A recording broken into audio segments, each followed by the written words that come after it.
The sound begins before the story. A low bell drifting through fog, its echo folding over stone and water. Somewhere in that vibration lies a question older than scripture.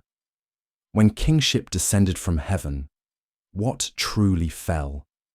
For centuries, fragments of clay, sand, and legend have whispered of a time before the flood, when rulers reigned for tens of thousands of years, when gods walked as architects, and when memory itself was carved into stone.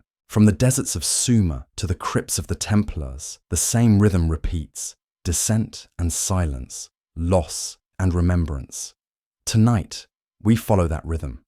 From the prism of ancient kings to the cathedrals built in their shadow, from lion-faced monuments to vows whispered in torchlight.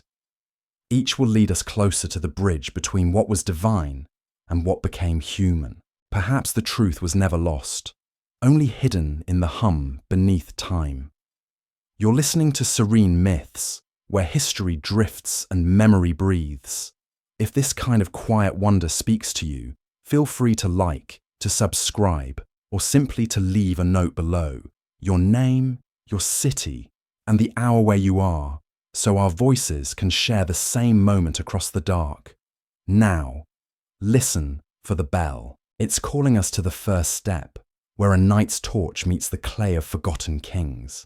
The bell tolls low through the night, a bronze murmur rolling over stone corridors and rain-darkened rooftops. Beneath that sound, a cloaked figure walks the cloister of a ruined commandery. His breath clouds the air, mingling with the incense that still lingers from vespers long forgotten. The white mantle of the temple bears the faint red cross, dulled by ash and time. He moves as though listening to something older than prayer, a rhythm hidden beneath the turning of centuries. They once said the Knights Templar were guardians of a secret brought from the East, something that was neither relic nor scripture, but memory itself. When the papal orders broke their brotherhood, when torches rose and the smoke curled toward the stars, what knowledge did they carry into the shadows? The question does not dissolve with dawn. It travels backward, through parchment and stone, across deserts and buried cities. Somewhere in the hush of the Oxford Museum, under glass cold as moonlight, lies a prism of baked clay, small enough to fit in a hand, heavy enough to outlast kingdoms. The Weld Blundell prism. On its four sides are etched the lines of the Sumerian king list, a litany of rulers said to have reigned before and after a flood so vast it wiped clean the memory of the world. The words are not poetic invention, but administration, city, king, number of years. The script's neat rows whisper of scribes who did not seek myth, only record. Yet the numbers stretch beyond comprehension. 241,200 years. 8 kings before the waters rose. Under the dim museum light, those wedge-shaped marks gleam like tiny gates. Each Tsar, 3,600 years, is a pulse in stone. Alulim, 8 Tsar. Alalgar, 10 Tsar. Emmenluana, 12 Tsar. The pattern does not waver, like a drumbeat set by the gods. Scholars call it symbolic arithmetic, a sacred order of multiples. Others call it an echo of celestial cycles. If one listens long enough, perhaps the sky itself repeats the same count. The clay smells faintly of earth and smoke, a fossil of belief. Imagine the night again, centuries later, holding such a fragment under the trembling flame of a torch deep beneath Jerusalem. The vaulted air hums with dust and breath. He cannot read cuneiform, but he recognizes symmetry, the same harmony of proportion that governs his church architecture, his codes of conduct, his prayers. He might sense that this relic belongs to the same long river of thought that taught builders to align cathedrals with stars, that measured heaven not by faith alone, but by ratio. In his gloved hand, the prism feels like an answer shaped by an earlier order of men, guardians of a kingdom that had no borders. The prism was uncovered in the early years of the 20th century among the debris of Kish. It was catalogued, translated and placed behind glass, far from the dust that once clung to it. The writing itself, though silent, carries a rhythm older than the alphabet. It says, "When kingship descended from heaven, kingship was in Eridu." Those first words are both history and hymn. Eridu, the first city, home of Enki, the god of wisdom, water, and the subterranean abyss. The Templar chroniclers would have paused at that phrasing, descended from heaven. To them, kingship was not seized, but bestowed by divine will, mirrored in anointing oil and holy swords. The echo is unmistakable. Across ages, authority falls like light from a higher realm. But what of those impossible reigns, stretching tens of millennia before the flood? Were they allegory, an ancient attempt to reckon with the endlessness of time? Or the residue of something literal, an age when lifespans and knowledge stood apart from what we call human? Among the many who pondered it, the pattern of the Tsar became a riddle, a cycle of 36 centuries, long enough, some whispered, for a wandering star to complete its orbit. Those who believed in such a star called it Nibiru, the 13th companion, home of the Anunnaki, the watchers who descended to govern the early Earth. For them, the prism was no list, but a record of stewardship. 8 rulers, 8 epochs, each linked by the rhythm of a returning world. Others, more cautious, trace the pattern not to the heavens, but to the habits of ancient scribes, how they used round numbers to mark epochs, how they bound myth and bureaucracy into one. The truth may rest somewhere in the grain of the clay, between symbol and system. In that uncertainty, the story breathes. The knight would understand this. His own order lived between worlds, monks and warriors, faith and pragmatism. They guarded contradictions and called it devotion. When the prism turns beneath the light, the incision of each wedge seems deeper than mere writing. It feels carved by intent older than any language. The Templar's hand tightens around his relic. Centuries blur. He recalls the vow of silence, the discipline of geometry, the echo of bells through cloisters built upon Roman ruins built upon pagan stones.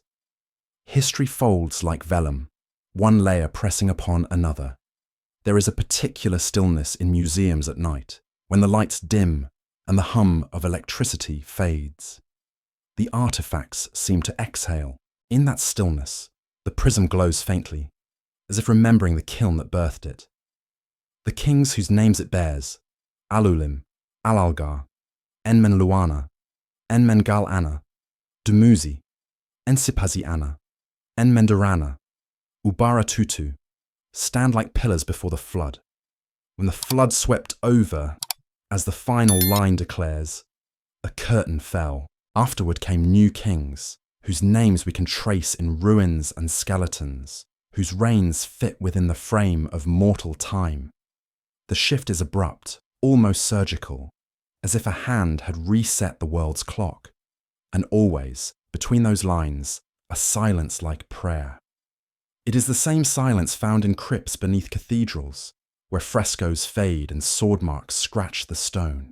Perhaps the Templars, in their hidden excavations beneath Solomon's temple, stumbled upon such an echo, an artifact or a record that told them humanity had been ruled before, not by empires, but by cycles.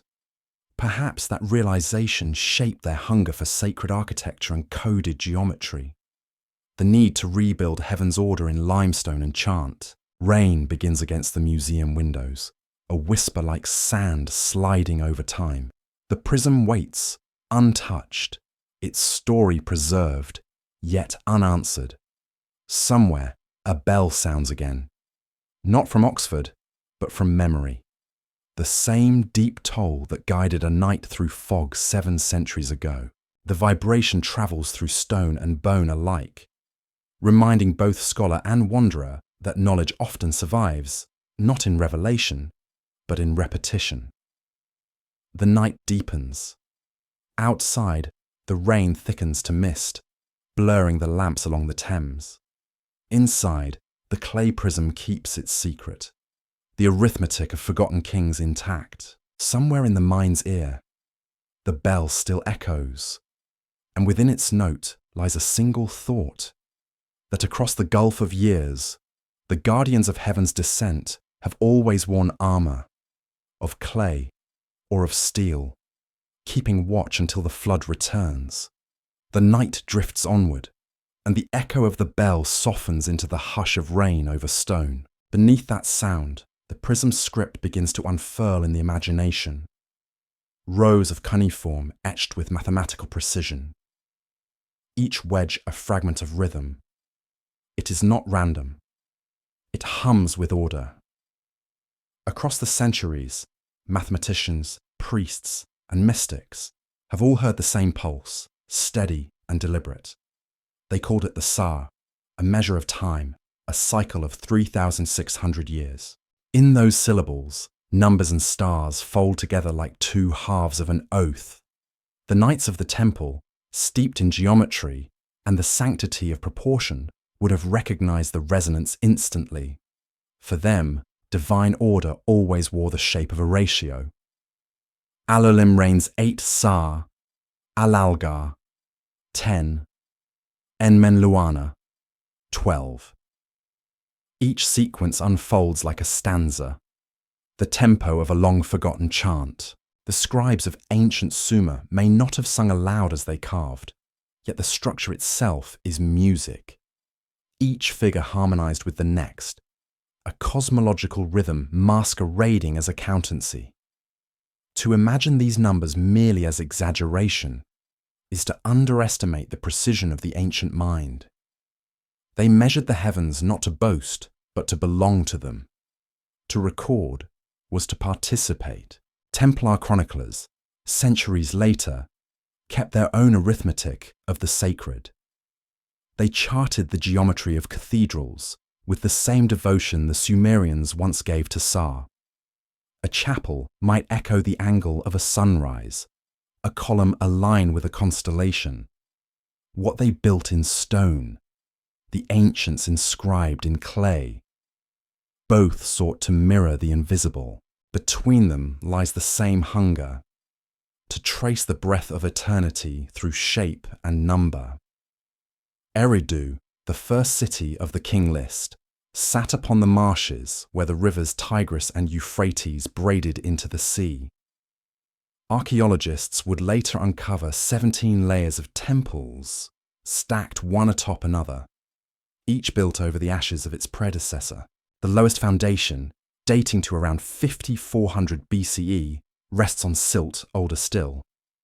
If one descends through those layers, the air thickens with the scent of burnt reed and salt. The earliest altar stones bear the name of Enki, Lord of the Abyss, Master of fresh water and hidden wisdom. His emblem was the goatfish, creature of both earth and sea, a symbol of dual nature. Perhaps this duality is what the phrase kingship descended from heaven truly meant. Not a literal descent, but a marriage of realms, spirit and soil, bound together through ritual governance. For the knight in his candlelit study, such phrasing would have sounded familiar. The Latin texts of his order spoke of gratia descendit, grace descending upon a chosen line or mission. The pattern was always vertical. Heaven to earth, God to man, master to initiate. Reading the king list, he might have felt the ancient pulse stirring beneath his own vows. He would have traced the symmetry of Sa with the tip of a gloved finger, murmuring the numerals in prayer-like cadence.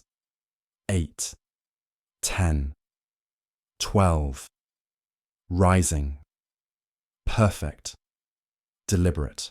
To the Sumerians, each Sa marked not merely years, but completeness, the circle of a god's breath, the orbit of their wandering star, perhaps even the rhythm of catastrophe and renewal.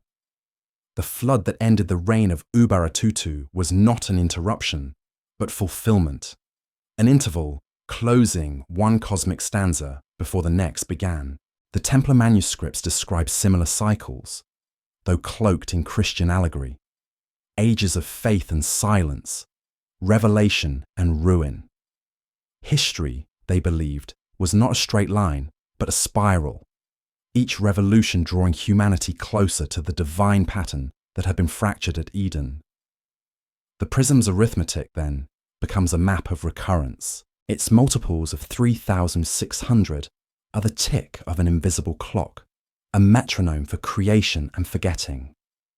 Some scholars have noted that the Sumerians used a base 60 system for counting, sexagesimal, an inheritance still pulsing in our minutes and degrees.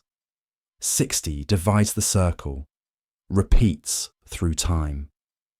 To them, the circle was not closure, but return. A century's turning meant nothing without a cosmic ratio to anchor it.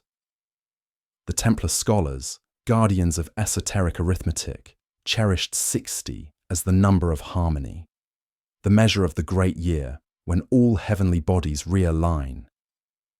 In both worlds, the mud brick of Eridu and the marble of medieval cathedrals, mathematics was prayer disguised as precision.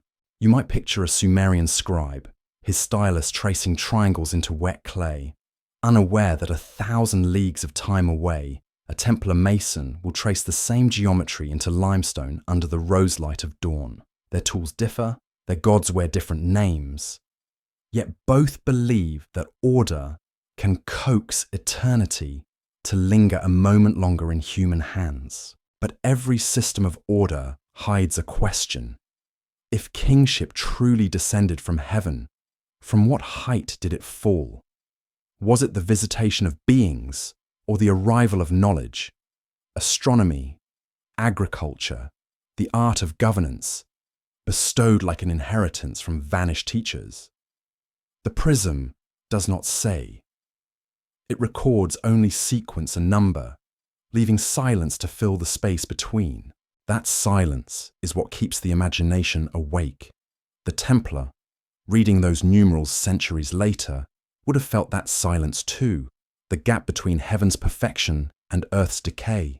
Perhaps that is why they built with stone thicker than need, as if to withstand a second flood. In later centuries, skeptics would argue that the Sa were metaphors, devices of prestige meant to magnify the antiquity of Sumer's kings. Yet even metaphor has memory. It remembers that once the world seemed immense and cyclical, ruled not by years, but by breaths of creation. When the flood swept over, the counting changed. Lifespans shortened, calendars grew pragmatic, the sacred arithmetic receded into myth. But the Templars, who saw themselves as keepers of divine measure, revived it through architecture. The nave as axis mundi, the vault as heaven's curvature, the floor plan as cross and compass. Each ratio whispered of Sa, whether they knew the word or not. If one stands today inside a ruined chapter house, sunlight filtering through a rose window, the symmetry feels alive. Every petal, every arch repeats a secret number, as though the building itself prays. You can almost sense that ancient cadence of 3,600 beating beneath your pulse. The same number that governed the reigns of the Forgotten Eight now hums through stone ribs and circular glass. It is continuity, not coincidence. Outside, thunder rolls softly over the plains of Mesopotamia. In imagination, it becomes the echo of that eternal count. Within that roll lies both promise and warning. Order cannot prevent erasure. It can only record the rhythm of loss. The Sumerians carved their cosmos into clay. The Templars etched theirs into faith. Both were erased by powers greater than themselves. Water for one, politics for the other. Yet their patterns remain, resilient as the pulse between lightning and thunder. The candle beside the prism trembles.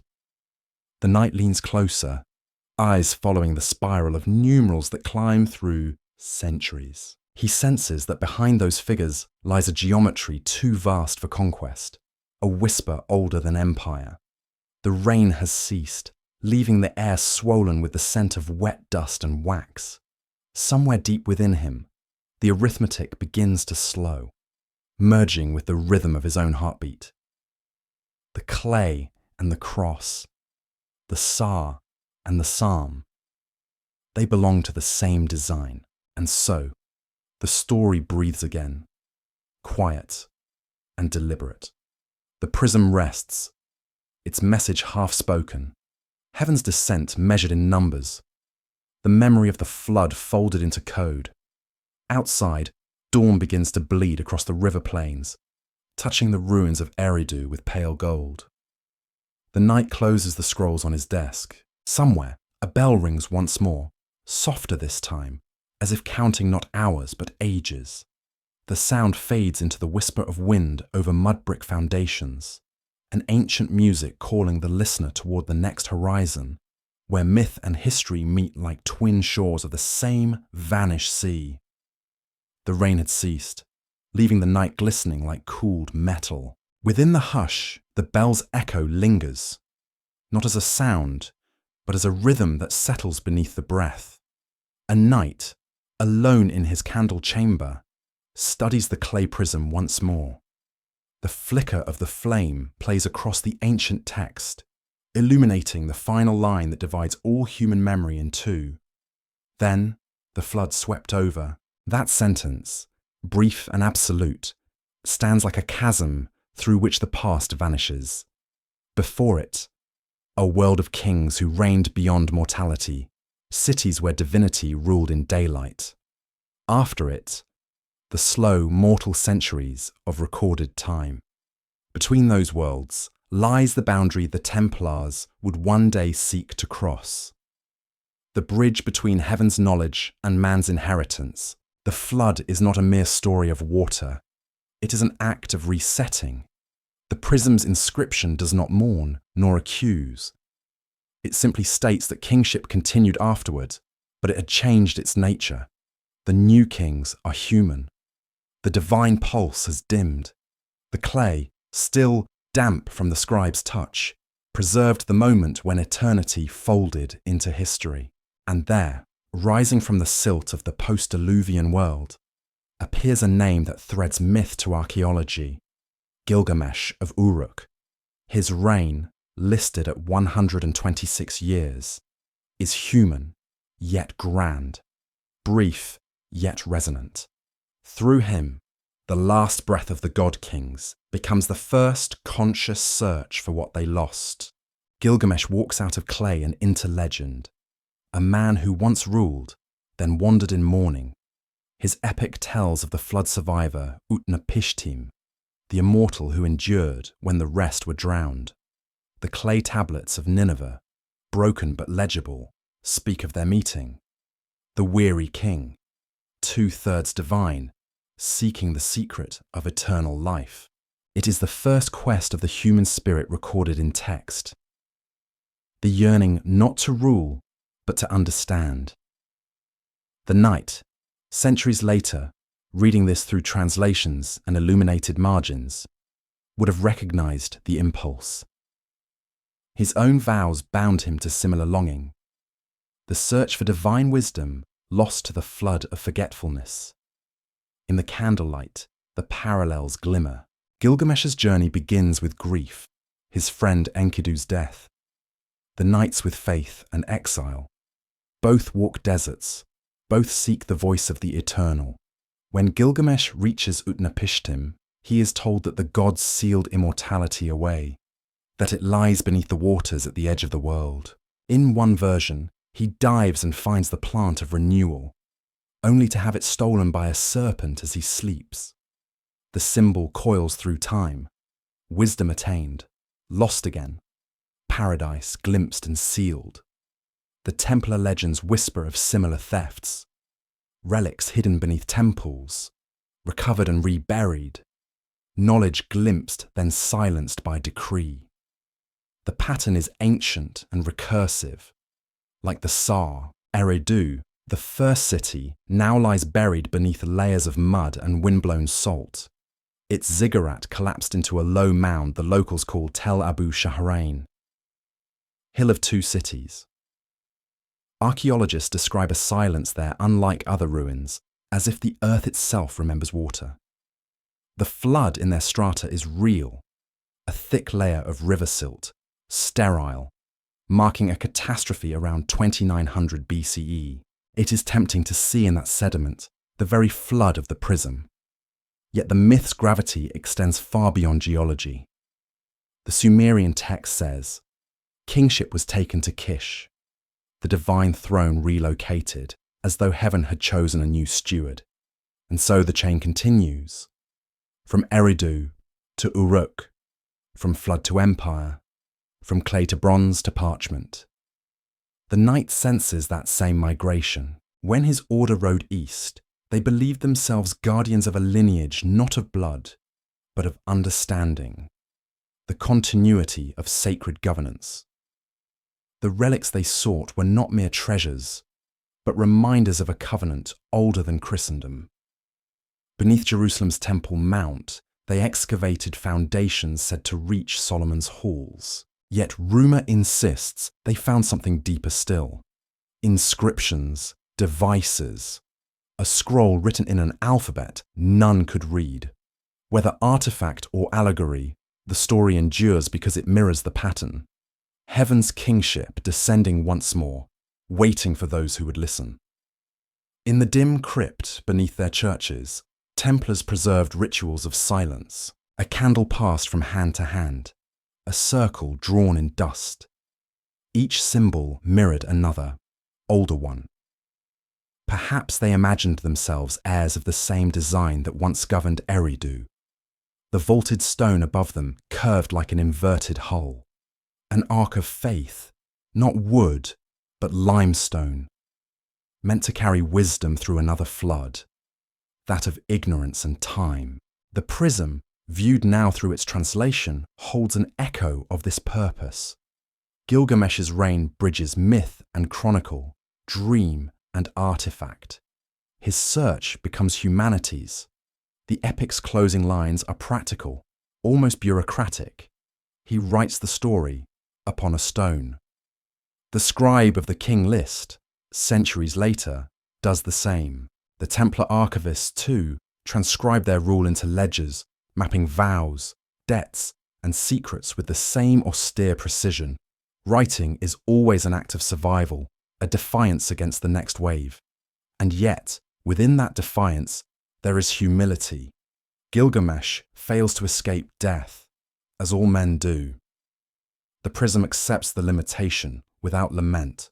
The Templar, surrounded by relics and sigils, kneels before that same truth.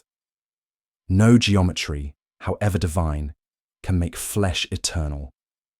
What remains is the pattern, the whisper that perhaps immortality lies not in the body, but in the continuation of knowledge, the unbroken chain of remembrance.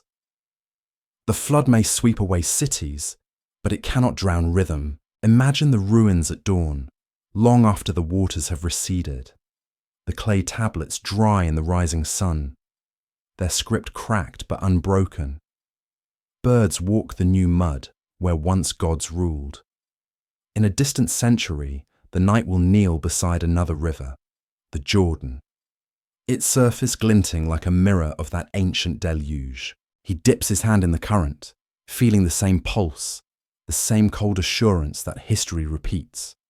The water slides through his fingers, carrying reflections of stars unseen in daylight. The prism, the flood, the epic, the order, all are fragments of one vast rhythm, descent, loss, and remembrance. The knight cannot yet see the pattern complete. He can only sense its edges, as one might feel the tide shifting beneath sand. His torch sputters in the damp air, casting shadows shaped like waves. For a moment, the crypt and the delta merge, both caverns of memory, both places where silence keeps faith with what words cannot. When he emerges, Morning has begun to silver the horizon. Bells toll from a distant tower, faint but certain. He pauses at the threshold, listening. To him, the sound is more than a call to prayer. It is an answer, reverberating through centuries of stone and water. The flood has long passed, yet its echo moves still, reshaping everything it touches. From the clay of Eridu to the marble of cathedrals, from the script of kings to the creed of knights, the rhythm of descent and renewal, death and remembering, carries on in the tolling of that bell. And somewhere beyond the mist, where river meets sea, another shore waits. The next chapter in the story of bridges. There, the question of who preserved the wisdom of the ancients will rise again, not in clay or code, but in the silence between two ringing tones. The sound fades, and the listener follows it into the distance, where history itself begins to breathe anew. The sea breathes in the dark, a slow pulse of water against stone, as if the earth itself were remembering. Somewhere beyond the dunes, the desert wind carries a different sound, the whisper of sand brushing the buried flank of a lion. The moon is high over Giza, and beneath its cold light, the Sphinx endures. Its eyes, eroded and solemn, gaze east toward the horizon where the sun will return. For thousands of years, wind and time have scoured its surface, carving grooves that run not across, but downward. Long vertical scars, as though rain once fell in sheets upon its body. That simple detail changes everything. It suggests an era when Egypt was not a desert, but a land of storms, when the Nile Valley was green, when the world itself was younger than we imagine. The first explorers who noticed those scars spoke softly, as though naming them might awaken something ancient. The geologist Robert Schoch, standing beneath the Sphinx in the early 1990s, traced those channels with his fingers and felt the unmistakable touch of water, not sand. The erosion, he said, could not have come from the dry winds of the Sahara. It must have come from persistent rainfall, the kind that last swept this plateau more than 10,000 years ago. If he was right, then the Sphinx predates the civilization that claimed it. It is older than the pharaohs who carved their names at its paws, older perhaps than memory itself. The thought unsettles and fascinates. Beneath the paws lies a small temple built from the same blocks of limestone, its walls bearing tool marks that seem primitive, almost hesitant, as though the builders copied something they did not fully understand. The stones around the Sphinx show signs of repair and patching from later dynasties. It has been tended like a relic, a monument inherited rather than created. Yet every age insists upon calling it their own, naming it, painting it, worshipping it, forgetting it again. The wind strips each name away until only the stone remains. Now, picture a Knight Templar arriving here around the 12th century, dismounting beneath that same silent gaze. The air smells of salt and dust. His journey has taken months across the sea, carrying him toward the Holy Land and the mysteries whispered among his order.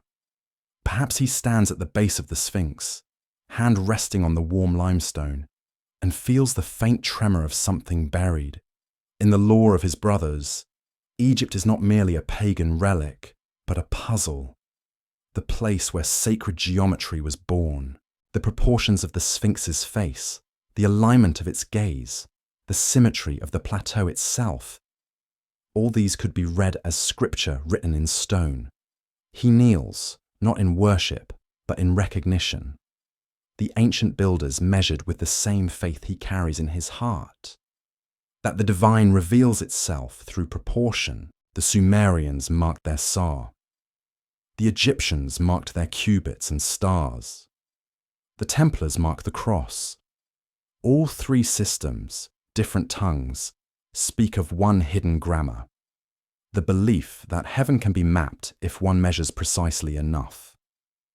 The question of the Sphinx's age is more than academic. If it truly dates to the era of rain, it may have stood witness to a lost chapter of humanity, an age before writing, before kingship as we know it, when Eridu still gleamed beside the Persian Gulf and the flood had not yet rewritten the world. The same flood that ended the rains on the Weld-Blundell prism might have swept past here too, erasing cities now buried beneath the desert floor. The Sphinx, half lion, half man, becomes a monument to continuity, a guardian standing between two worlds, before and after the waters. Archaeologists, cautious and patient, resist such leaps. They point to quarry marks, to strata of sediment, to inscriptions that attribute the monument to Khafra, builder of the second pyramid, around 2500 BCE. They remind us that evidence is rarely romantic. Yet, even they admit that the erosion is strange, the strata difficult to reconcile. The debate becomes a meeting ground between the measurable and the mythic, between data and longing. And perhaps that tension is what keeps the Sphinx alive. The refusal to yield entirely to either certainty or wonder. Or, in the flickering light of a desert dawn, the limestone takes on a pink hue, the colour of old skin. It looks alive. Travellers describe a presence there, not divine exactly, but sentient, as if the monument listens.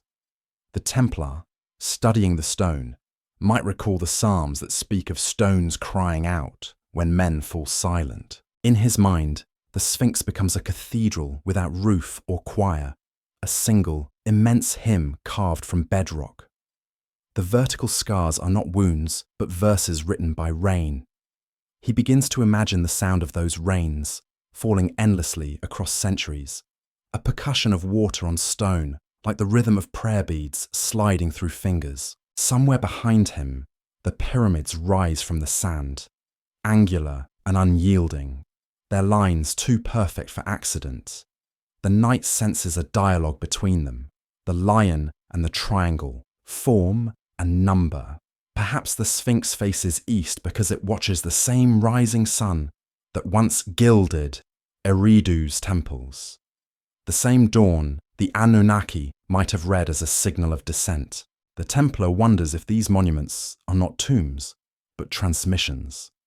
Stone frequencies, echoing across millennia.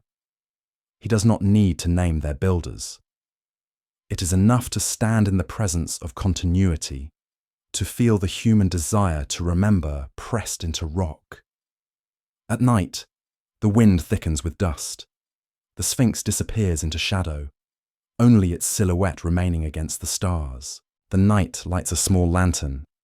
The flame trembles, throwing fleeting reflections across the weathered face. In those brief flashes, the eyes seem to move. He steps back, heart thudding, and almost hears a low breath beneath the wind. Not speech, but a vibration, a murmur like water beneath sand. It might be imagination, or it might be the memory of the rain that once fell here. In his satchel rests a fragment of parchment, copied from the archives of his order, containing a phrase said to be ancient. Regnum celorum descendit sicut pluvia superterram. The kingdom of heaven descends like rain upon the earth. The knight reads it aloud, and for a moment, it feels like an answer to the scars etched into the lion's body. Heaven descended once as kingship. Perhaps it descended again as rain.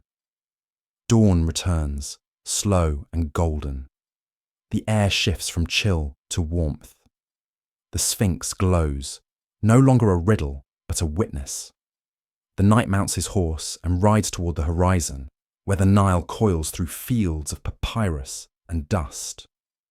Behind him, the monument watches, patient as eternity. The debate over its age, its meaning, will continue for ages more, but the stone itself does not care. It keeps the memory of water, the echo of the flood, the silence after revelation. As the hoofbeats fade into the rising wind, one can almost believe the Sphinx exhales. A sigh, older, than speech.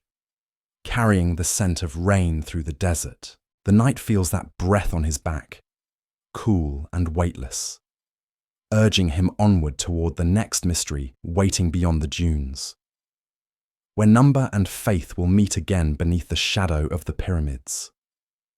The horizon burns with pale light as the sun climbs above the limestone plateau. Its first rays spill over the desert and catch on the faces of the pyramids, igniting them with gold. The air hums with heat, though the morning has only just begun. To stand before the Great Pyramid of Khufu is to feel geometry turned into heartbeat. 2.3 million blocks rising in silence, each stone a syllable in a prayer of precision. The sheer immensity denies decay. For 4,000 years it has waited for the light each dawn with the patience of the divine. To the ancient builders, this was not monument, but mechanism. Not tomb, but testament. The knight dismounts at its base, sand whispering beneath his boots. He looks up, dizzy from the angle, tracing with his eyes the perfect slope of 51 degrees, 50 minutes, a proportion that repeats through nature, through shells and storms, and the spirals of galaxies. His breath catches.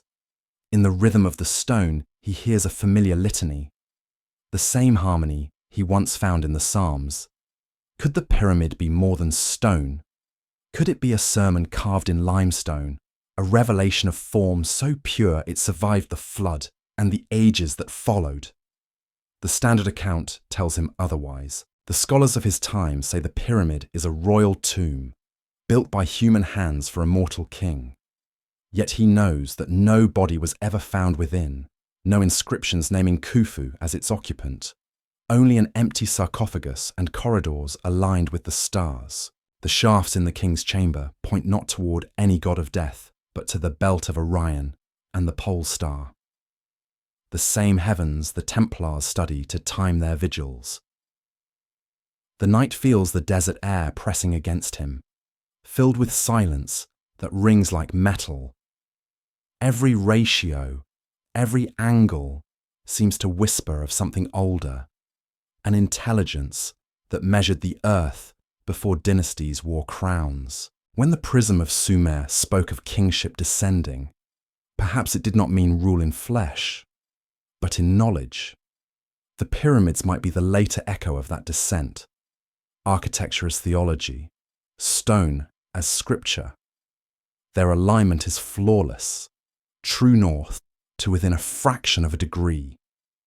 The Earth's magnetic field itself has shifted more than the pyramid has deviated. Such accuracy, achieved without modern instruments, suggests not arrogance, but remembrance. Somewhere, the builders had preserved the memory of a geometry not invented, but inherited. The knight wonders if this too was part of the knowledge carried through the flood, the same kingship that re-emerged in Eridu and Sippar, then migrated westward across ages. He removes a glove and presses his palm to the stone. The surface is warm, breathing faintly with the heat of the sun. It feels alive, like the wall of a great sleeping beast. In the lines between the blocks he sees no mortar, only precision so exact that a knife blade cannot slip through. The construction seems effortless, but every stone weighs as much as a laden cart. How did hands lift them? Ramps, say the scholars. Ropes, pulleys, labour. But the knight knows that sweat alone cannot account for such harmony. There is purpose embedded in the pattern, a discipline of spirit beyond mere engineering. At night, when the desert cools, the pyramids shed heat in long sighs that shimmer against the stars. Their geometry turns into song, low frequencies invisible to the ear, yet felt in the chest. Travellers sleeping nearby describe strange dreams. Corridors of light, voices speaking in chords, visions of rivers flowing backward into the sky. To some, it is imagination. To others, memory resurfacing. The Templar Order collects such stories, cataloguing them in secret codices. They see in the pyramid not a tomb, but a tuning fork, resonating with the same celestial intervals that govern the Sa of the King list. Every 3,600 years, a subtle realignment, a resonance, a whisper in the field of stars. When the floodwaters receded and new kings took their thrones, perhaps the survivors encoded their understanding into structures rather than clay, knowledge made immune to decay. The Great Pyramid stands like a note held in the music of time, its apex once capped with electrum, reflecting sunlight like fire. From that point, the light would have been visible for miles, a second sun rising at dawn. The knight imagines caravans pausing in reverence, hearing in that brilliance the echo of something divine. He recalls the writings of the Hermetists, as above, so below. Words that the Templars had quietly adopted. The pyramid embodies that creed in stone, its base, the earth, its summit, the heavens. The dimensions correspond to planetary ratios, to the curvature of the globe, to the measure of time itself. Even the perimeter, multiplied by its height, approximates the number of days in a year. How could such precision arise by chance? To the knight, it is evidence of continuity, the survival of an ancient science disguised as devotion. Inside the pyramid, the air is cool and metallic. His torch throws shifting shadows along the narrow passage, where walls close in as if the structure breathes around him. The sound of his footsteps is swallowed instantly. It is said that the chambers within respond to voice, that a single tone can make the stone hum. He tests this, speaking softly, and the echo returns not as repetition but as resonance, a low vibration that moves through his bones. It is the same tone he hears when bells ring through cathedrals at dusk. The same, he realizes, that hums beneath the chants of his brothers in the night watch. The pyramid and the chapel are twins, one built to praise the sun, the other to praise the sun. And between them lies a bridge of sound. Archaeologists will one day map these chambers with precision, discovering empty niches and unfinished corridors. Some will call them mistakes, others messages. The Templar believes they are instructions, harmonic cavities designed to preserve frequency, as if the builders knew that stone could remember vibration long after words fade. Each note, each echo, another form of kingship descending. Outside again, the desert wind stirs his cloak. The sky has deepened to cobalt, and the sun now burns white above the horizon. From this vantage, he sees the three pyramids aligned like notes on a staff, their shadows stretching westward into eternity. Beyond them, the Sphinx watches, half lion, half man, half mystery. The knight feels small, but not insignificant. He senses that these monuments were not meant to glorify rulers, but to awaken memory. To remind those who came after that knowledge is cyclical, not linear, and that every era of darkness ends with light rediscovered. He rides slowly around the base, the horse's hooves crunching over gravel older than recorded time. A falcon circles high above, tracing spirals invisible to any map. The knight tilts his head, watching its flight intersect the pyramid's peak. In that alignment, he sees the echo of the same law that binds stars, stones, and souls. Order is the language of the divine, geometry, its accent. As twilight returns, he dismounts once more and looks back. The last light strikes the apex, the gold that once capped it, now long gone. Yet the memory of it shimmers in the mind like an after-image. He realizes that every civilization leaves behind its own version of this beacon, a geometry, a creed, a code meant to outlast its makers.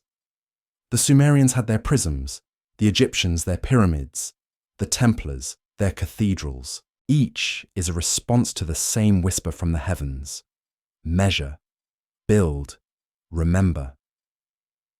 The knight kneels in the sand, tracing a triangle with his finger, its point aimed toward the stars. The wind smooths the line almost instantly, erasing his mark as though to remind him that permanence belongs only to stone. Yet he smiles, for he knows the act itself is part of the pattern, the repetition that keeps the memory alive. Somewhere behind him, the Sphinx exhales, and the desert answers with silence so vast it feels like eternity breathing. The moment passes, but the rhythm remains, guiding him onward toward the next mystery, where faith and architecture will intertwine again beneath the ancient sun. The desert cools as evening folds over the plateau, and the sound of the wind turns softer, like breath against hollow stone. The knight rides north along the Nile's curve until the air shifts. Less of salt, more of clay and reed. Ahead lie ruins so old they resemble the layered rings of a tree, cut through by time. This is Eridu, or what remains of it, half swallowed by sand and the hush of centuries. He dismounts, tethering his horse beneath the faint shimmer of constellations that once ruled this sky. The moon rises slow and copper, washing the plain in light the colour of old parchment. In that glow, the mounds of earth reveal their secret. 17 layers of temples, each built upon the bones of the one before. Archaeologists would one day dig through those layers and find altars of clay, burnt fish bones, beads, and traces of bitumen. A city both primitive and precise, each generation rebuilding on the ruins of its predecessor. The knight cannot know these details, yet he feels them beneath his boots. History stacked like breathing stones. He walks through the darkness, where the air smells of wet earth and ancient salt. Each step lands on an older century. It is here, according to the king list, that kingship first descended from heaven. And here, perhaps, that memory itself began. The ground trembles faintly as a wind passes, carrying with it the sibilant hiss of sand shifting over stone. It sounds almost like whispering, or the scratching of a stylus across clay. The knight imagines the first builders standing where he now stands, arranging reed mats, pressing bricks by hand, offering sweet wine to Enki, lord of wisdom. The gods' temples were always built in threes: an outer court, a hall of offerings, and a sanctuary veiled in shadow. There, the priests guarded the Apsu, the subterranean waters believed to flow beneath all creation. Perhaps, he thinks, this is where the idea of descent began. Not from stars to earth, but from surface to depth. Knowledge drawn upward from the abyss. Each of Eridu's temples replicated the one before with uncanny precision, as if obeying an invisible plan. Even the dimensions, slight variations repeated over millennia, seem intentional, ritualistic, echoing the same belief that structure could hold memory. To build anew was not to innovate, but to remember. The knight kneels, pressing his hand into the dust, feeling the warmth stored from the day. Between his fingers are grains of crushed pottery, each speck a fragment of devotion. He wonders how much of his own faith is reconstruction, how many of his prayers were once spoken in another language, beneath another sky. The air carries a faint metallic tang. Somewhere nearby, a piece of copper glints, a remnant of a tool or ornament, dulled green with age. The knight lifts it carefully. Its curve is familiar, the shape of a stylus perhaps, used to carve the same script that lined the prism in Oxford. The thought steadies him. He imagines the ancient hand that once gripped this tool, the rhythm of pressure and release, the way the signs appeared in neat mirrored rows, each wedge a mark of obedience to cosmic order. He pockets the relic, not as treasure, but as testimony. At the heart of the mound stands a low structure the locals call the House of the Fish, Its foundation blocks are larger than any from later temples, carved from limestone instead of clay. The walls have melted into the soil, but traces of bitumen cling like fingerprints. The knight lights a torch. The flame wavers, painting gold across the ruins. He feels the silence deepen, the kind of quiet that hums just beyond hearing. In that quiet, the world seems to lean closer, waiting. He remembers the cathedrals of his homeland, the vaulted ceilings rising like frozen music, the repetition of arches echoing the heavens. Those structures, too, were built layer upon layer, their blueprints inherited, refined, preserved. The Templars had their own version of the apsu, crypts beneath the nave where relics were stored, chalices and bones arranged in circles of meaning, faith, architecture, and memory intertwined. It occurs to him that Eridu might be the first cathedral, its mud brick walls the earliest hymn to proportion. He traces his torch along the wall, where faint impressions remain, marks left by reed bundles pressed into the wet clay. The pattern repeats at measured intervals, a rhythm of craftsmanship older than writing. He follows it instinctively, as though reading music. The pattern bends toward a corner where the wall meets a block, half sunken in the floor. He brushes the sand away, revealing a carving, a spiral coiled around a triangle. The shape is simple yet precise, its line still sharp after 6,000 years, a symbol of descent and return, of cycle and stability, the same geometry he's seen etched into the rose windows of European chapels. For a long moment, he can only stare. A chill travels through the air, not from cold, but from recognition. If these symbols predate written law, if they carry the same proportions that his order later used in secret diagrams, then the lineage of sacred geometry runs unbroken from Sumer to Jerusalem to the Gothic heart of France. The idea strikes him with a calm awe, that every stone set by his brothers might be a repetition of this forgotten pattern, each arch a continuation of the same spiral drawn here in the mud thousands of years ago. He extinguishes his torch. The stars above shimmer with crystalline clarity, their reflection faint on the horizon's mirage. The knight tilts his head back, aligning the spiral in the dust with the constellations overhead. The triangle matches Orion's belt. The coil curves toward the rising Venus. Coincidence, perhaps, but to those who listen long enough, coincidence becomes cadence. He senses it, a pulse moving through ages, the same rhythm that bound the Tsar, the same whisper that carved the flood into memory. He thinks of the Templar halls back west, their maps of pilgrimage routes threaded through Europe, lines crossing like rivers of intent. Each fortress, each chapel, another node in a vast lattice of faith. Maybe, he thinks, that network was never new. Maybe it was a restoration of something the ancients once maintained. A web of sacred sites designed not to dominate, but to resonate, each tuned to the earth's deep frequencies. The thought comforts him, even as it humbles. A sudden gust scatters sand across the ruins. The spiral fades. The knight does not resist. He knows the gesture well. Memory always buries itself to be discovered again. He mounts his horse, glancing once more at the mound that hides 17 generations of prayer. Somewhere beneath his feet, the apsu still murmurs, unseen, yet eternal.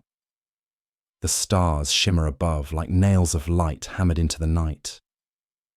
As he rides away, the wind carries a faint scent of rain, impossible in this dry season, yet undeniable. He looks back and imagines the Sphinx far west, waiting beneath the same sky, the pyramids aligned like guardians of the same secret. Perhaps Eridu and Giza are twin echoes, built on opposite sides of the flood's memory. Both reach for the same descent, the same whisper of kingship falling from heaven. The knight whispers a prayer, not for revelation, but remembrance. Behind him, the ruins vanish into shadow, but their rhythm remains, beating softly in his chest, guiding him toward lands where the relic of lineage and blood will soon rise to meet him. The torch smoke fades, leaving only the scent of dust and the faint gleam of copper, a reminder that the pattern, though buried, never truly ends. The world grows colder as the knight's journey drifts northward, away from the rivers and sand and into a landscape of wind and frost. Snow curls through the air like pale smoke, softening the edges of the hills. Here, the land has no cities, no temples, no written words, only caves that breathe with the memory of fire. The knight dismounts and leads his horse toward the dark mouth of one such cavern, where a faint orange glow flickers from within.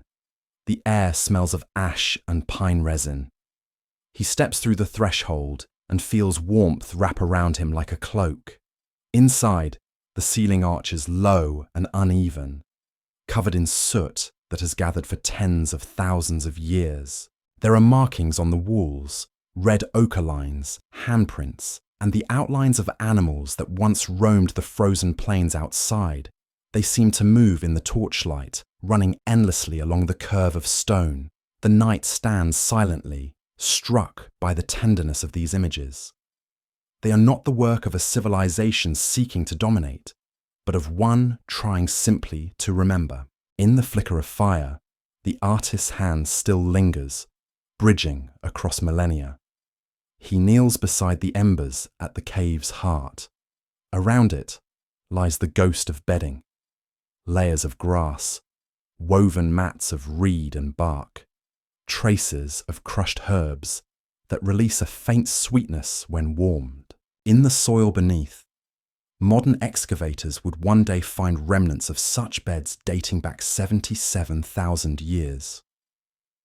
The knight cannot know the number, but he feels the age in the scent of the dust, in the way the air seems to pulse with slow rhythm. The people who slept here did so beneath the growl of glaciers and the moan of wolves, yet they dreamed as he does, of warmth, of continuity, of light surviving through the dark.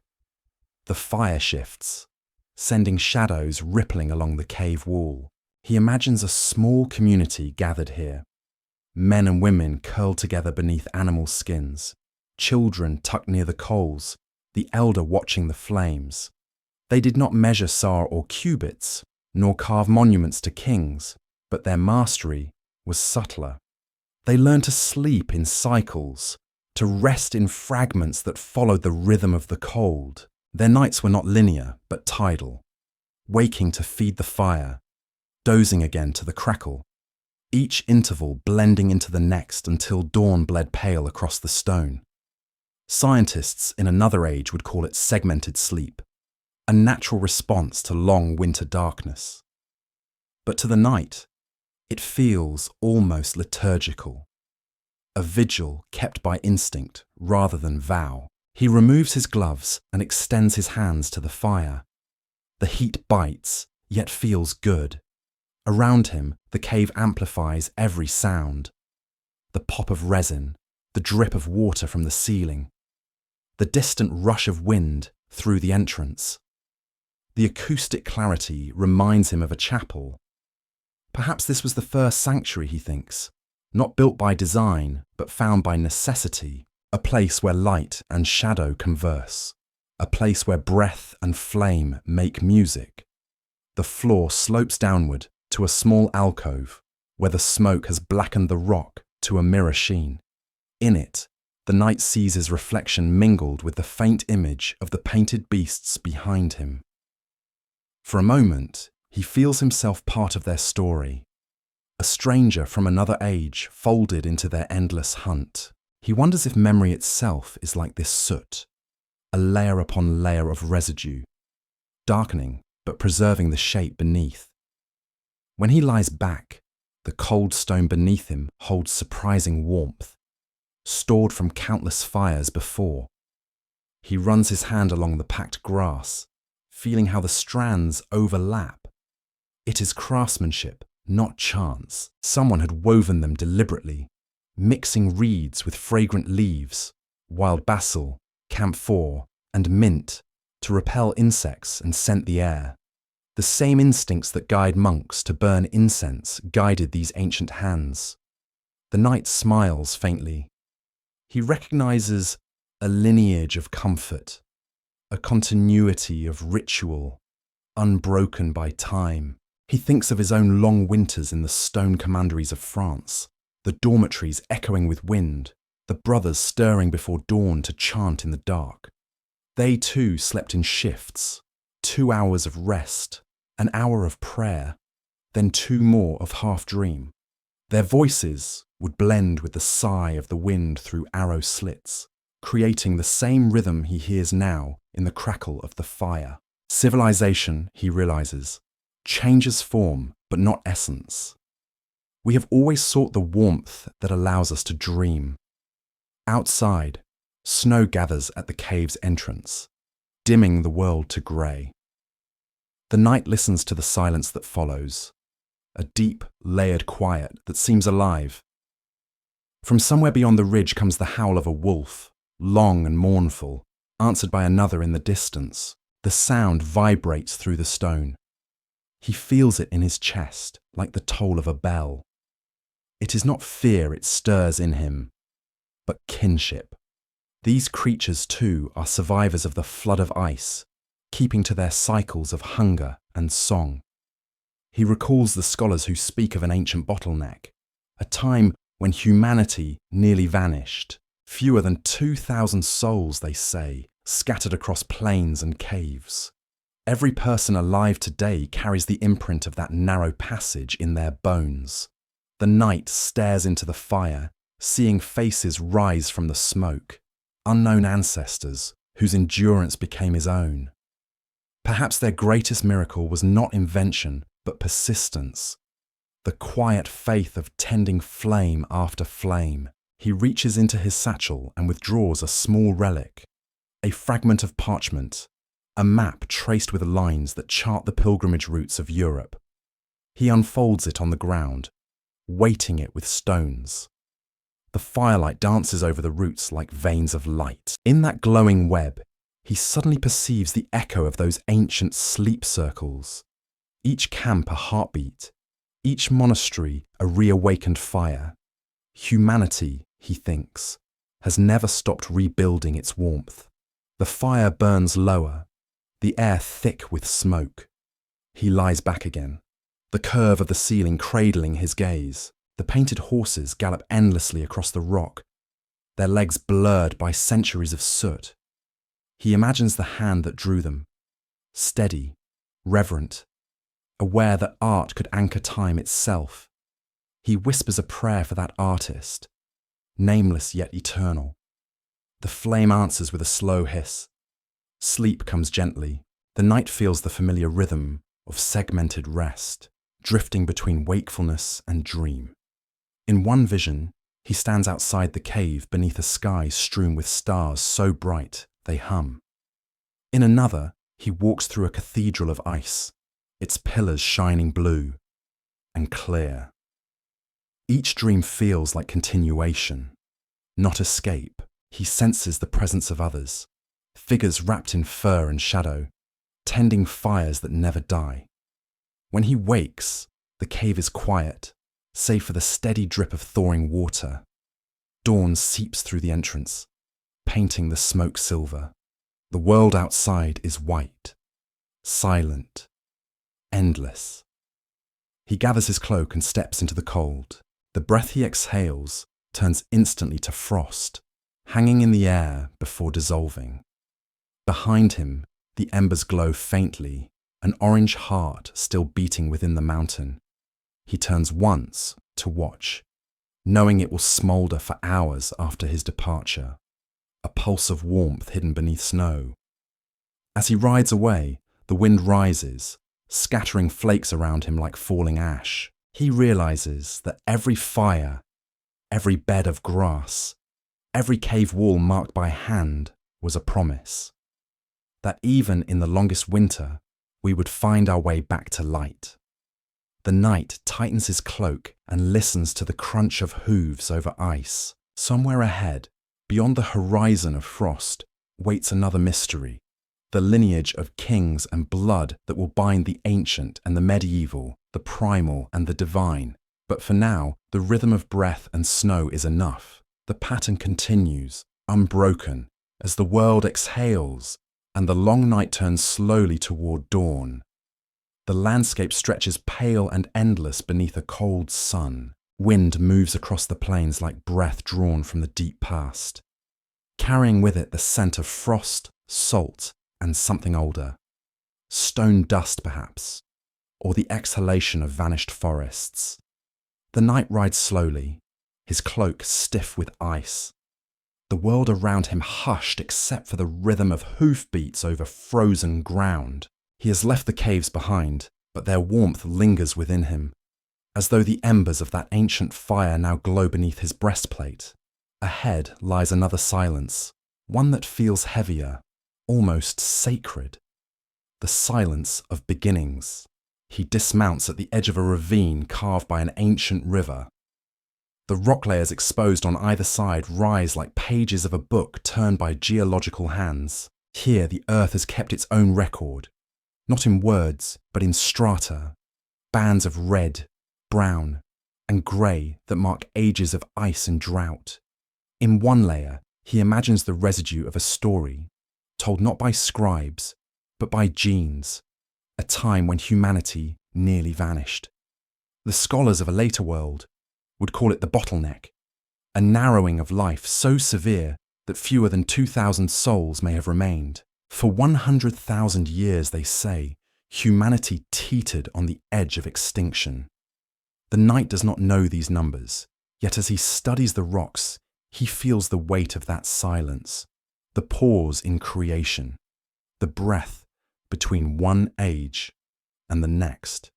He senses the ghosts of those few survivors moving through frozen valleys, their fires flickering against the dark. They were the keepers of a fragile rhythm. Breath, warmth, and the stubborn will to continue. The wind seems to carry their whispers, faint but insistent, a chorus of endurance. He kneels by the ravine and presses a hand to the rock. The cold bites through his glove. Within that stone lies the secret of every living being's ancestry, compressed into molecules unseen. Much later, learned men will uncover the evidence in strands of DNA, a scar of time sealed in every cell.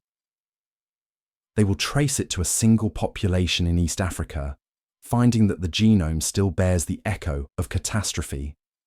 The knight cannot name these things, but instinct tells him that survival leaves a mark deeper than any wound. The human story is a palimpsest, rewritten but never erased. He looks upward. The clouds have begun to thin, revealing a sky washed clean by the wind. The light has a metallic clarity, the kind that sharpens every edge. He imagines the ancestors of mankind walking beneath such a sky, their bodies lean, their eyes bright with hunger and hope. They would have known each star as friend and compass. When storms came, they would have clung together for warmth, sharing breath to keep the flame alive. It is no wonder, he thinks, that later generations would speak of divine breath descending into clay. Life itself began in such communion. From his satchel, he draws a small loaf of bread, hardened by the cold, and breaks it in half. As he eats, he feels the ancient rhythm of sustenance, grain ground, water mixed, fire kindled. Each act, however humble, is continuity, a covenant renewed with every meal. He remembers the words from the old Psalms, "What is man that thou art mindful of him?" Perhaps the answer lies not in grandeur but in persistence. Against ice and famine, we learn to tend embers. Against fear, we learn to share warmth. Against extinction, we learn to remember. He mounts again and follows the ravine northward. The path winds through outcrops shaped like ribs of buried titans. At times, he dismounts to study the fossils embedded in the stone. the curve of a shell, the trace of an ancient fern. Each one, he realizes, is another survivor, another witness to the long experiment of existence. The world has always rebuilt itself from remnants. The flood, the drought, the fire. Each catastrophe narrows, then renews. Perhaps the bottleneck of humanity was no punishment, but a refinement, the forging of a smaller, fiercer flame. The wind rises again, carrying a low hum that sounds almost like chanting. He follows it to the mouth of another cave, smaller than those of the south. Inside, the walls glitter faintly with veins of mineral frost. He lights a torch and steps within. The air is still and brittle. There are no paintings here, only a single smooth wall upon which nature itself has drawn. Thin, wave-like striations ripple across the stone, resembling fingerprints. He touches them and imagines the pulse of blood beneath his skin. Every living being, he thinks, carries the memory of those who survived the long winter. Even our flesh remembers the narrowing. Even our hearts beat in the tempo set by scarcity and endurance. He sits and listens to the quiet. In the flickering light, the shadow of his helmet stretches across the wall, merging with the rippled lines until man and memory become one silhouette. He thinks of the Templar creed: obedience, poverty, perseverance. They mirror the same lessons etched in this stone. Survival requires simplicity, humility, and unbroken rhythm. The ancients lived it by necessity. The knights revived it by choice. Between them lies no contradiction, only the same pattern repeating under different suns. Outside, the wind subsides. The world feels suspended, caught in the long exhale between ice and thaw. The knight steps out and gazes toward the horizon. The sun, low and red, spills light across the snowfields, turning them to molten gold. In that brilliance, he sees the reflection of another story, the merging of two chromosomes, invisible yet monumental. In ages to come, scholars will discover that the great fusion which created the human genome, the joining that became chromosome 2, occurred during this very epoch of near extinction. A union encoded in every descendant, a signature of resilience. The knight knows none of this, yet he senses it in the marrow. That creation renews itself through joining. That wholeness is born from survival's embrace. He kneels, scooping a handful of snow, letting it melt in his palm. Water trickles between his fingers, bright in the sunlight. It is the same element that once drowned Eridu, the same that carved the Sphinx's scars, the same that shaped the rivers of the Nile and fed the birth of kingship. Water destroys, yet it remembers. The flood, the ice, the storm. All are movements of the same eternal pulse. The night rises and looks to the sky. The first stars begin to appear, scattered like sparks from a dying fire. He feels a kinship with those early survivors, the ones who watched the heavens with naked eyes, finding in them both fear and promise. His order's banners bear a cross, not merely for faith, but for balance, the intersection of worlds, the joining of heaven and earth, life and death, extinction and survival. Extinction, perhaps that symbol, too, was born here in this long winter, whispered into the heart of humanity as a memory of union. The air darkens. He gathers his horse's reins and begins to ride. The snow beneath the hooves gives off a faint blue glow, reflecting the twilight. Each step seems to pulse with light, as though the earth itself were illuminated from within. He imagines that glow as the echo of genetic memory, the hidden fire that refused to die. Every living human, every knight, every wanderer carries that same spark, the proof that we have already survived the end once before. Ahead, the land begins to soften, the cold easing as the path descends into valleys of mist. The knight senses that the next chapter of his pilgrimage will not be written in ice, but in blood. For after survival comes lineage. After endurance comes inheritance. The rhythm quickens. The wind shifts southward, and somewhere far behind him, the last echo of the frozen age fades into the murmuring breath of a newborn world. The valley before him softens into green after the long expanse of ice, as if the earth itself exhales. The air is milder now, rich with the scent of wet soil and oak. Streams murmur between mossy stones, and the wind carries the distant toll of church bells from a village unseen. The knight descends the slope slowly, the hooves of his horse sinking into the thawing ground. Spring is awakening, yet beneath its sweetness, he feels another pulse, not of seasons, but of blood. For centuries, men have spoken of a lineage that carries something other than title, a whisper of sanctity, a claim to divine right. It winds through Europe like an invisible river, surfacing in myth as the Merovingian bloodline. The knight has heard the stories murmured in cloisters and courts alike. Tales of kings with hair that must never be cut, of warriors said to heal by touch, of queens who gleamed like moonlight in battle. Their symbol was not the cross, but the bee, emblem of resurrection and order.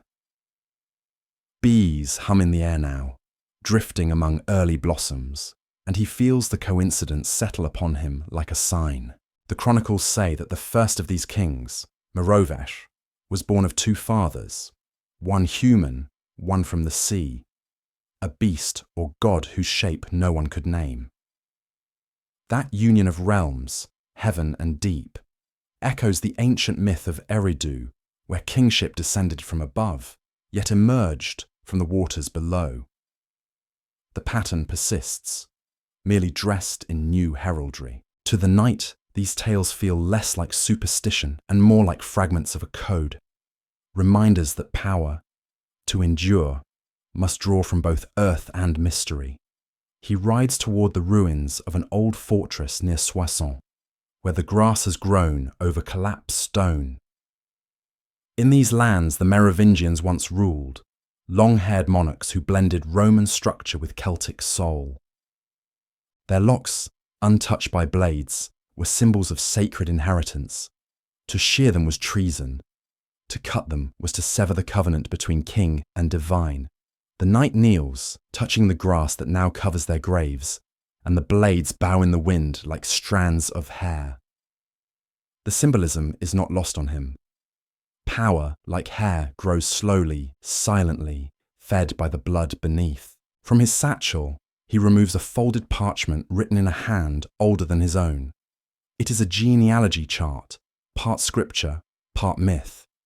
Lines descend from Merovech through Clovis, through Dagobert, branching into shadows.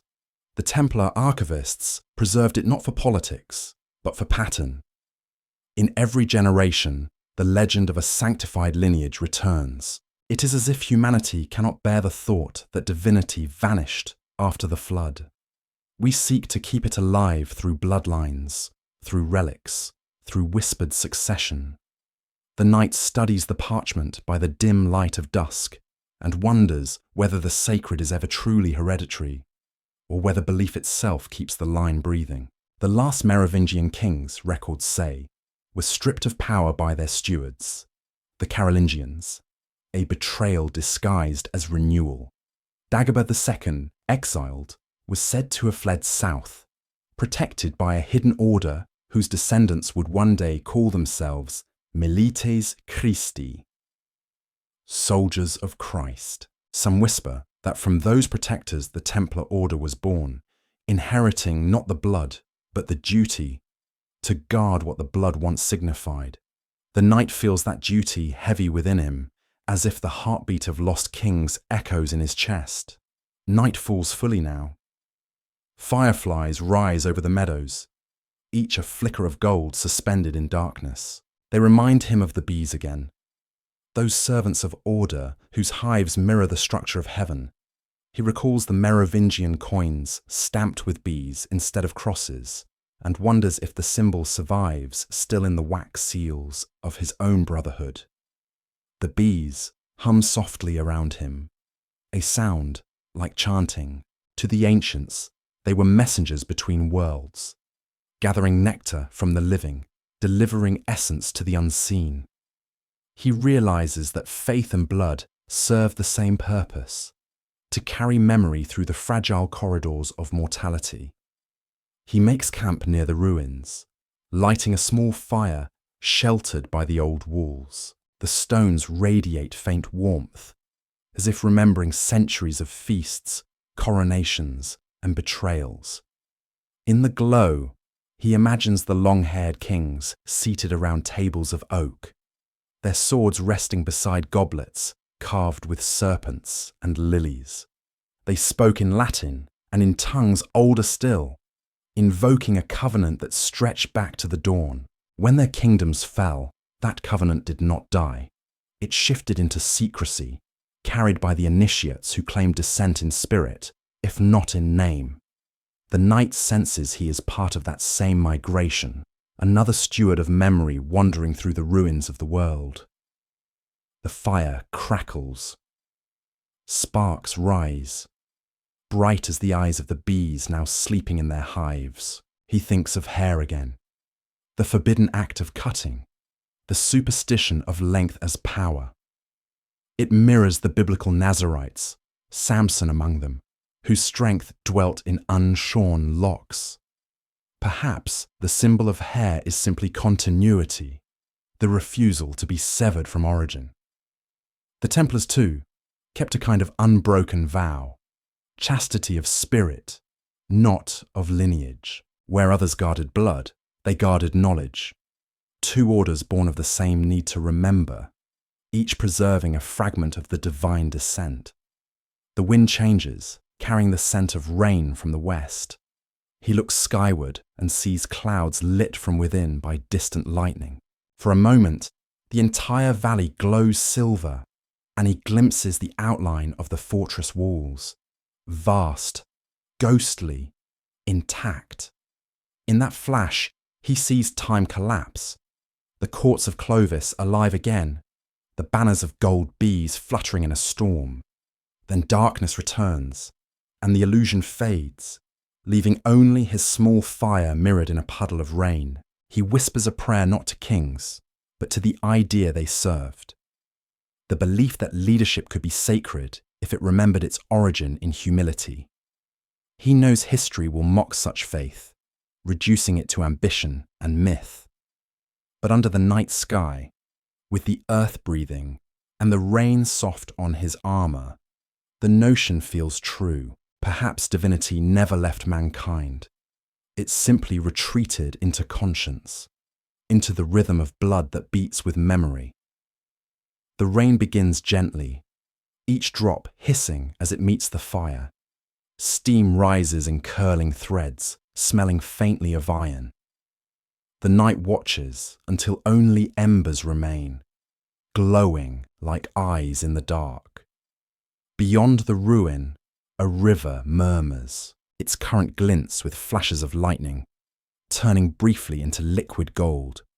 The same element flows in his veins, binding him to every ancestor who endured, from the Sumerian kings to the nameless hunters in the ice. Blood and water, origin and echo. The pattern repeats. When the storm passes, the world is clean again. Mist clings to the grass.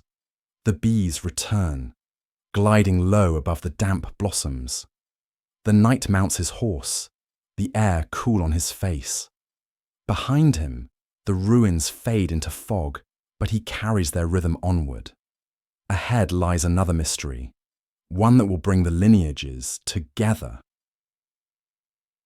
Faith's blood and reason's architecture, converging in the hidden order of the temple.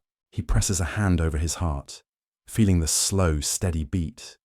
It is not just his own, it is the pulse of centuries, of forgotten kings whose legacy has not ended but changed form. In that realization, he rides forward into dawn, where the bells of the next city wait, their echoes stretching like veins through the mist. The bells of the distant city toll like bronze hearts, each note suspended in fog. The night follows the sound until the road widens into an expanse of stone arches and market stalls now emptied by dusk. Here, among merchants' cries and incense smoke, the insignia of the temple gleams faintly on doorways and seals. 2 riders sharing one horse, the sign of the Knights Templar. His brothers, the order's strength lies not in numbers or armies, but in networks, silent as roots beneath the soil. From Paris to Jerusalem, from Portugal to Acre, their sigil marks the arteries of a power both spiritual and earthly. Yet tonight, the knight feels none of that grandeur, only the burden of its mystery, heavy as his sword. He passes beneath an archway into the commandery courtyard. The flag flutters red on white, luminous in torchlight. He remembers the stories told in whispers, that behind their discipline and vows of poverty, the Templars guard something older than the cross itself. Some say it is treasure, relics, documents, the Grail. Others insist it is lineage, the blood of the kings whose hair once touched heaven, and still others believe it is knowledge, inherited from civilizations drowned by flood and sand. Whatever the truth, it has kept the order alive and feared. Inside the refectory, his brothers dine in silence. Bread, salt, wine. The same trinity served to peasants and kings alike. The knight takes his place, breaking bread with steady hands. Each gesture follows ritual. The sign of the cross, the bow of the head, the pause before speech. Yet beneath these gestures hums a current, an awareness that every act conceals intention. Even the walls bear codes, a carved star here, a set of intersecting circles there. Geometry woven into stone as prayer and cipher, the same patterns he saw in Eridu and beneath the Sphinx, now shimmer faintly on the ribs of the ceiling. After the meal, the commander signals for him to follow. They walk through the cloister where lamps flicker against marble. The church believes we protect pilgrims, the commander says softly, his voice a measured echo. That is true enough, but our greater pilgrimage runs backward, toward origin. We safeguard not the path to Jerusalem, but the memory of Eden. He leads the knight into the crypt, where air smells of oil and damp stone. At its centre stands a chest bound in iron, unadorned yet resonant with presence. Everything we are, the commander whispers, flows from what rests inside. The knight steps closer. The chest bears no lock, only a seal shaped like an 8-pointed star. He touches it and feels warmth, faint, steady, like a heartbeat trapped in metal. He does not open it. None do. It is said to contain a fragment of text written before the flood, a shard of something that once glowed. Others claim it holds the bones of a saint or the preserved writings of Solomon. The truth matters less than the faith that surrounds it. Within its silence, the order has built cathedrals, financed empires, defied kings. Yet the Templar knows that power carries peril. Already, whispers slither through courts and churches alike. The King of France owes them debts too vast to repay. The Pope grows wary of their autonomy. Suspicion sharpens into accusation. Heresy, sorcery, idolatry. The knight sees the storm gathering, feels the future tightening like a noose. He wonders whether the very knowledge they guard, whatever truth lies sealed within that chest, will be their undoing. The commander speaks again. Remember the bridge, brother. We are not the end of a line, but its span. Others came before.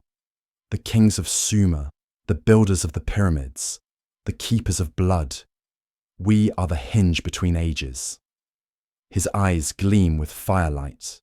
One day, when the world forgets, the bridge will burn, but its echo will remain. That echo is enough. Later, alone in his chamber, the knight removes his armor piece by piece. The sound of metal on stone is intimate, weary. Through the narrow window, he watches lightning flicker over the hills, recalling the storm above Soissons and the golden flash that revealed the ghosts of Merovingian courts. Patterns repeat. Rain over temples, thunder over thrones, illumination followed by silence. He thinks of the Tsar once more, cycles of 3,600 years of descent and renewal. Perhaps the Templar Order is another Tsar in the cosmic arithmetic, the current age's vessel for kingship's echo. He opens his notebook, its pages thick with sketches and numbers. On one, he has drawn the map of commanderies across Europe, each marked by a red cross. When viewed as a whole, they form a constellation. He connects the lines. A star, a spiral, a lattice that mirrors the same geometry carved into Eridu's temple and the same grid underlying the Great Pyramid's base. The realization chills him. The Order's fortresses, built for defense and finance, may unknowingly trace a design left by predecessors long vanished. Humanity's migrations, faith's architecture, even empire's roads, all drawn towards some invisible axis, as if obeying memory older than intention. At midnight, bells toll for prayer. The brothers gather in the chapel, chanting in low unison. Their voices rise through the vaulted ceiling, reverberating until sound becomes vibration.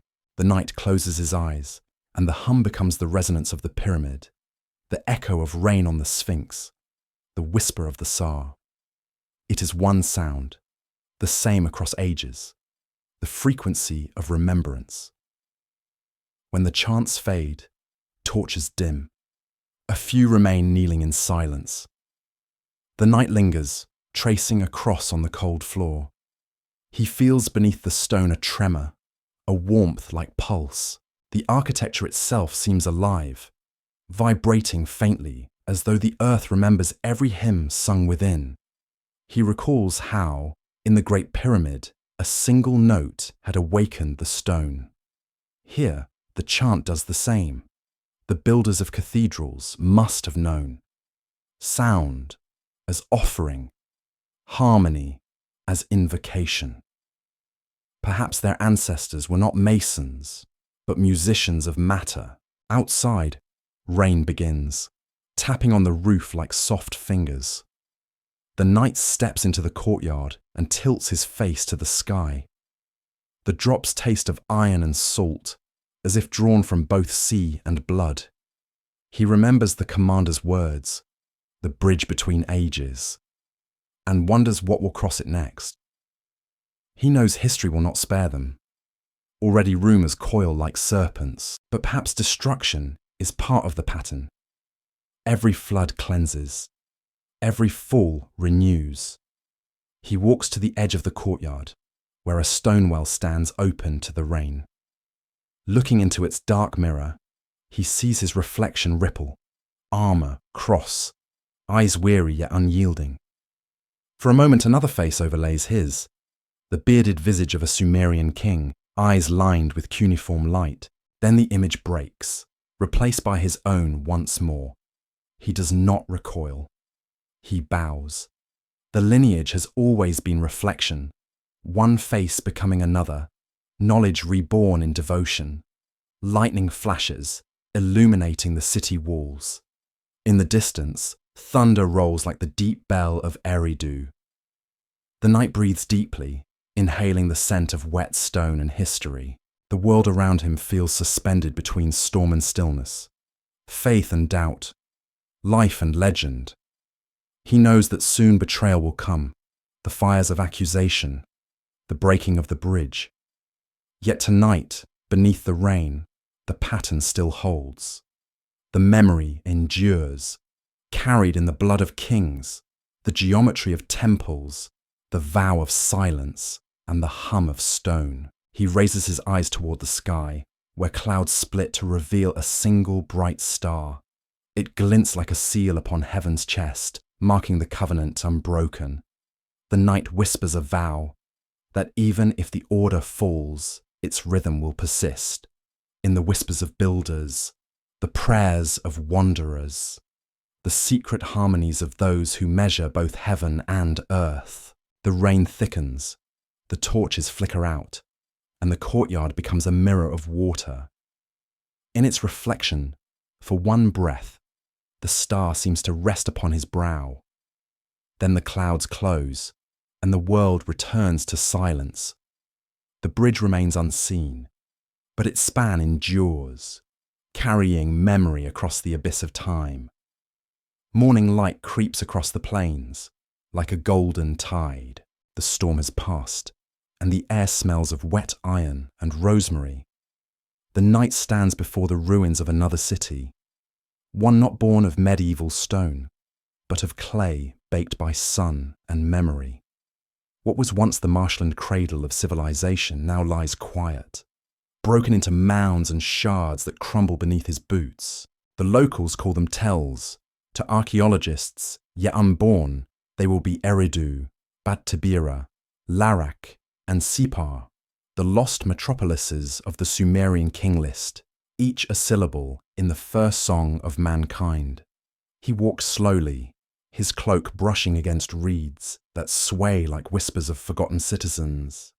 Each step feels like trespassing across centuries. The ground glitters faintly with fragments of pottery and obsidian, the bones of industry, the pulse of a world that once measured time in cycles rather than years. The knight kneels to lift a shard, still sharp at the edge. On its surface is a faint indentation, a wedge from a cuneiform stylus. The mark is simple, deliberate, unbroken by haste.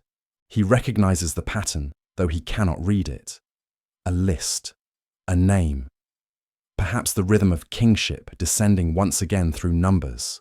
Somewhere beyond this mound lies Eridu, where the first descent occurred. The knight imagines its ziggurat, rebuilt 17 times like verses in a hymn.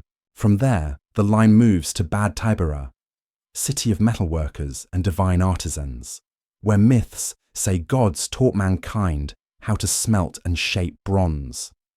The knight can almost hear the clang of forges, the hiss of molten metal poured into sand moulds. It is the music of creation repeating the echo of heaven's descent.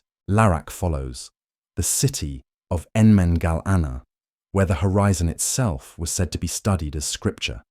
There, the people measured the shadows of the sun, translating light into number, prophecy into record. Finally comes Sipar, the city of brightness, home to Utu, the sun god, where the priests built the first observatory to track the passage of stars. 4 cities, 4 notes of a single chord, each tuned to a sacred frequency. The knight stands at the heart of their geometry, tracing an invisible cross in the air. He realizes the arrangement forms a quadrilateral aligned almost perfectly with the cardinal directions: north, south, east, west. It is as though the ancients mapped heaven onto earth, making the landscape itself a compass of divinity. The Templar in him feels the pattern resonate with familiar instinct. In France, the commanderies were spaced with similar precision, their chapels aligned to solstices, their cloisters oriented toward the sunrise of Easter. Different eras, same intent, to anchor heaven's rhythm in stone and soil. He walks toward the remains of what may have been Bad-Tabira. The heat rises in waves from the sand. Half buried in the dust is a copper amulet shaped like a crescent moon. He lifts it carefully, brushing away the grit.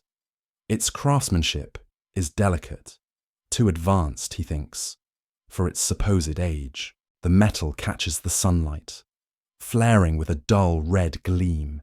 Perhaps this is coincidence, or perhaps these people too carried remnants of knowledge preserved from an older world.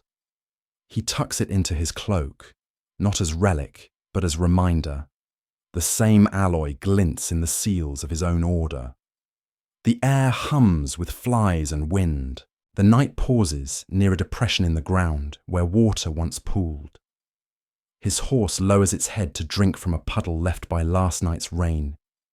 The reflection shivers, revealing not clouds, but constellations faintly mirrored on the surface. For a moment, the knight sees the pattern of the stars that ancient priests once mapped. Orion's belt, the path of Venus, the arc of Jupiter's wanderings. He remembers how the shafts of the Great Pyramid pointed to those same lights, and how the Templar cathedrals mirrored their geometry in stone. The realization unfurls slowly. Civilization is a memory carried forward through imitation. Each new order rebuilds the pattern in its own language.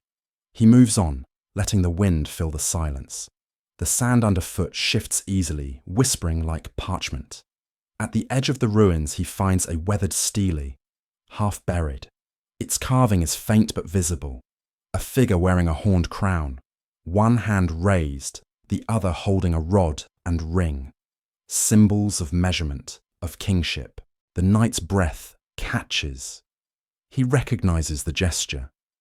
He has seen it before in frescoes of Christ the King, in seals of the Templar masters, even in the carved relief above his commandery gate. The same archetype persists, altered by faith, but unchanged in form. Authority, the ancients believed, was not seized. It was granted by proportion, the balance between rule and service, heaven and earth. He wonders whether the builders of these cities sensed the fragility of that balance. Each of them eventually vanished, swallowed by flood or drought or war. Yet their pattern endures, carried forward like the refrain of a song that refuses to end. Perhaps that was their intention all along, to embed the blueprint of memory into geography itself, ensuring that even when their walls fell, their arrangement would still sing. The knight gazes out across the plain where the four cities once gleamed. The wind lifts dust in spirals that rise and dissolve like prayers. From the satchel at his side, he removes a small codex, its pages filled with sketches of maps and notes gathered from scholars. He compares them to the horizon and realizes that the spacing of these ancient sites mirrors not only each other, but also the points of the constellation Leo, the lion in the sky. Eridu sits at the heart, the position of the lion's chest. Bad Tibira marks the foreleg. Larak and Sipar trace the tail and head. He smiles at the symmetry. The lion, emblem of kingship, roars across both heaven and earth. It is the same symbol carved into the Sphinx, whose body bore the same form, half star, half stone. The ancients did not merely build, they aligned, they transformed the planet into an image of the cosmos. The knight begins to see his own age differently. The Templar network of fortresses, Paris, Acre, London, Tomar, may also form a celestial reflection, though no chronicler ever planned it so plainly. Faith, it seems, repeats geometry unconsciously. He wonders if some ancient memory still whispers in the human mind, guiding builders to align cathedrals with sunrise, scholars to chart stars, kings to mirror heaven in the order of their realms. Perhaps the so-called progress of civilization is merely the resurfacing of an old design. The sun now burns high, turning the horizon white. Heat ripples above the sand, blurring distance into mirage. The knight wipes sweat from his brow, gazing toward a faint shimmer in the east. It might be Sipar's ruins, or only air quivering with light. Either way, he senses that the journey through these cities marks more than archaeology. It is pilgrimage across memory. Each step retraces humanity's first attempts to preserve meaning against time's flood. He closes his eyes. Behind his lids, the landscape glows like an illuminated manuscript.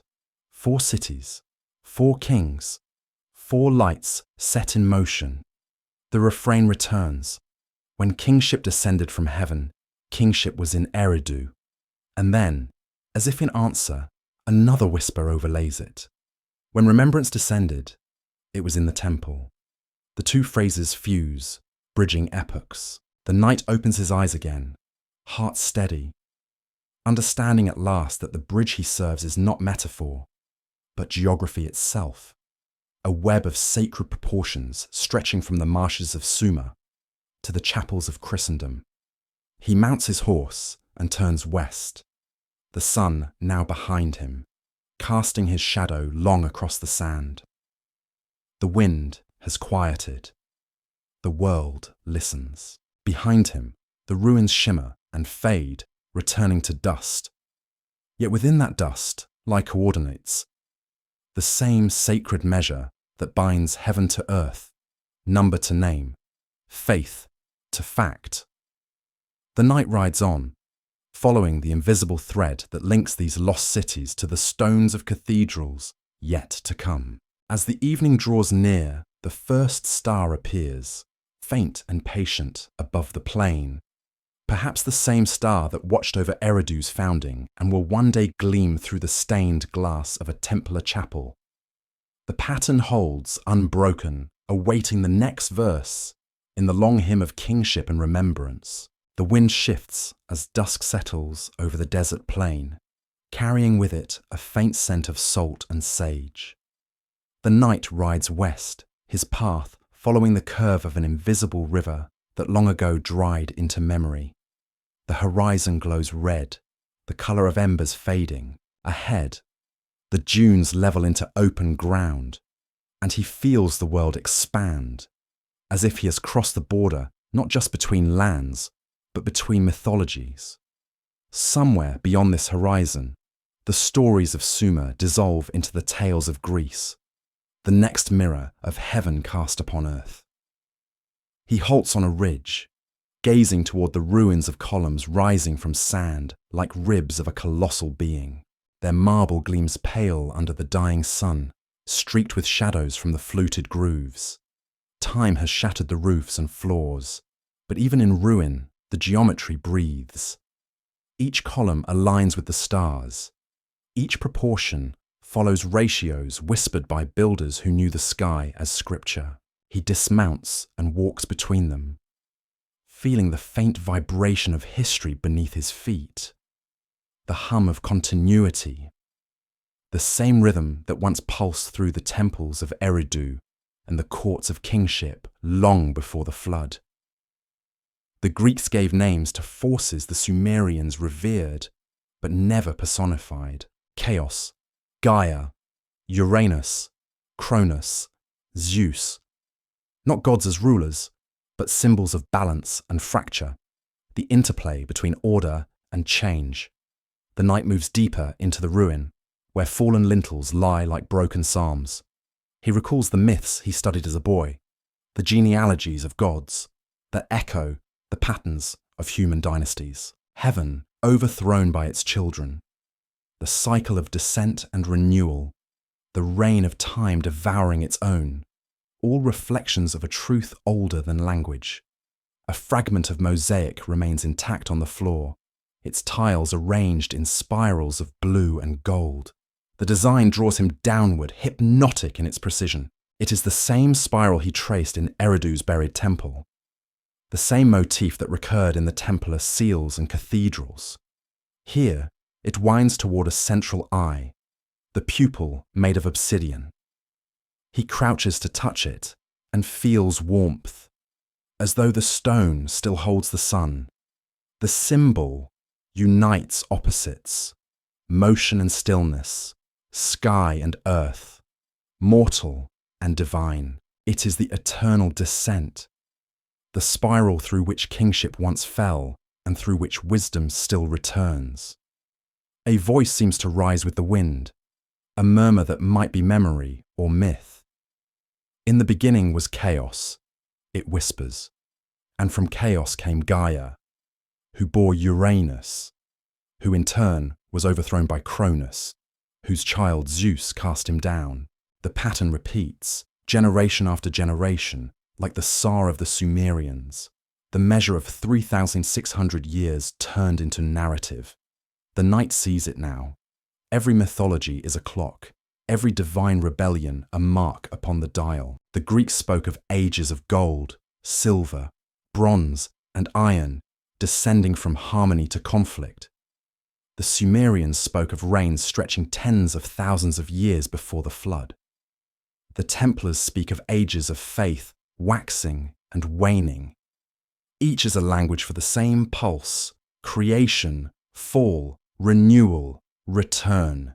He wanders through the ruins until he reaches the base of a statue toppled by centuries.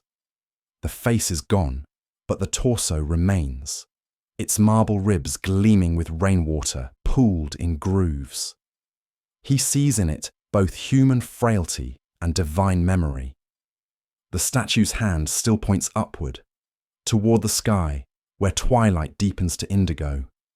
Stars ignite one by one, bright as tears. Among them burns Orion, the same hunter whose belt guided the builders of the pyramids. Even here, in Greek stone, the pattern survives, heaven's map imprinted upon Earth's architecture. The knight sits at the statue's base, unrolling a small parchment from his cloak. It is covered with symbols, drawn by his own hand. Lines connecting ancient sites, notes written in the shorthand of his order. Across the page, he has drawn arcs linking Eridu to Giza, Giza to Delphi, Delphi to Chartres.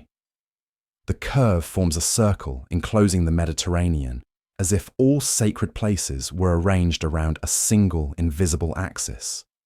He studies the drawing and senses the presence of design, not human, but archetypal. The ancients, the Greeks, and his own brethren have each built upon the same unseen lattice. In the distance, thunder mutters low. The knight rises and looks east, where lightning flickers beyond the horizon. For a moment, the columns flash silver, their shadows multiplying. The storm feels theatrical, almost deliberate, as if the gods of Olympus still perform their old quarrels for any who remember to look. He recalls the story of Prometheus stealing fire from heaven, a theft punished by eternity.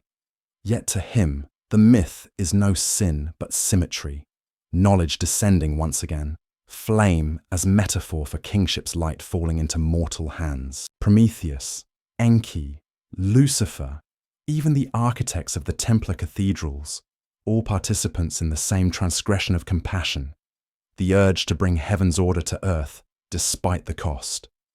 Rain begins, thin at first, then steadier. It runs down the marble in rivulets, tracing paths that gleam like veins. The knight watches droplets gather at the spiral center on the floor, where they pool in the obsidian eye. He kneels, touching the surface. It ripples once, reflecting his face, and for an instant, another beneath it. A bearded figure with a laurel crown and thunderbolt. Zeus, or Enlil, king of gods and storms. The reflection merges, indistinguishable, as though myth and man share one visage. He does not flinch. The echo of divinity is not blasphemy, but remembrance. He moves toward the temple's outer wall, where carvings depict a procession of figures holding torches. Their faces are serene, their steps measured. Above them are stars, carved in precise rows. 72, the sacred number marking the procession of the equinoxes.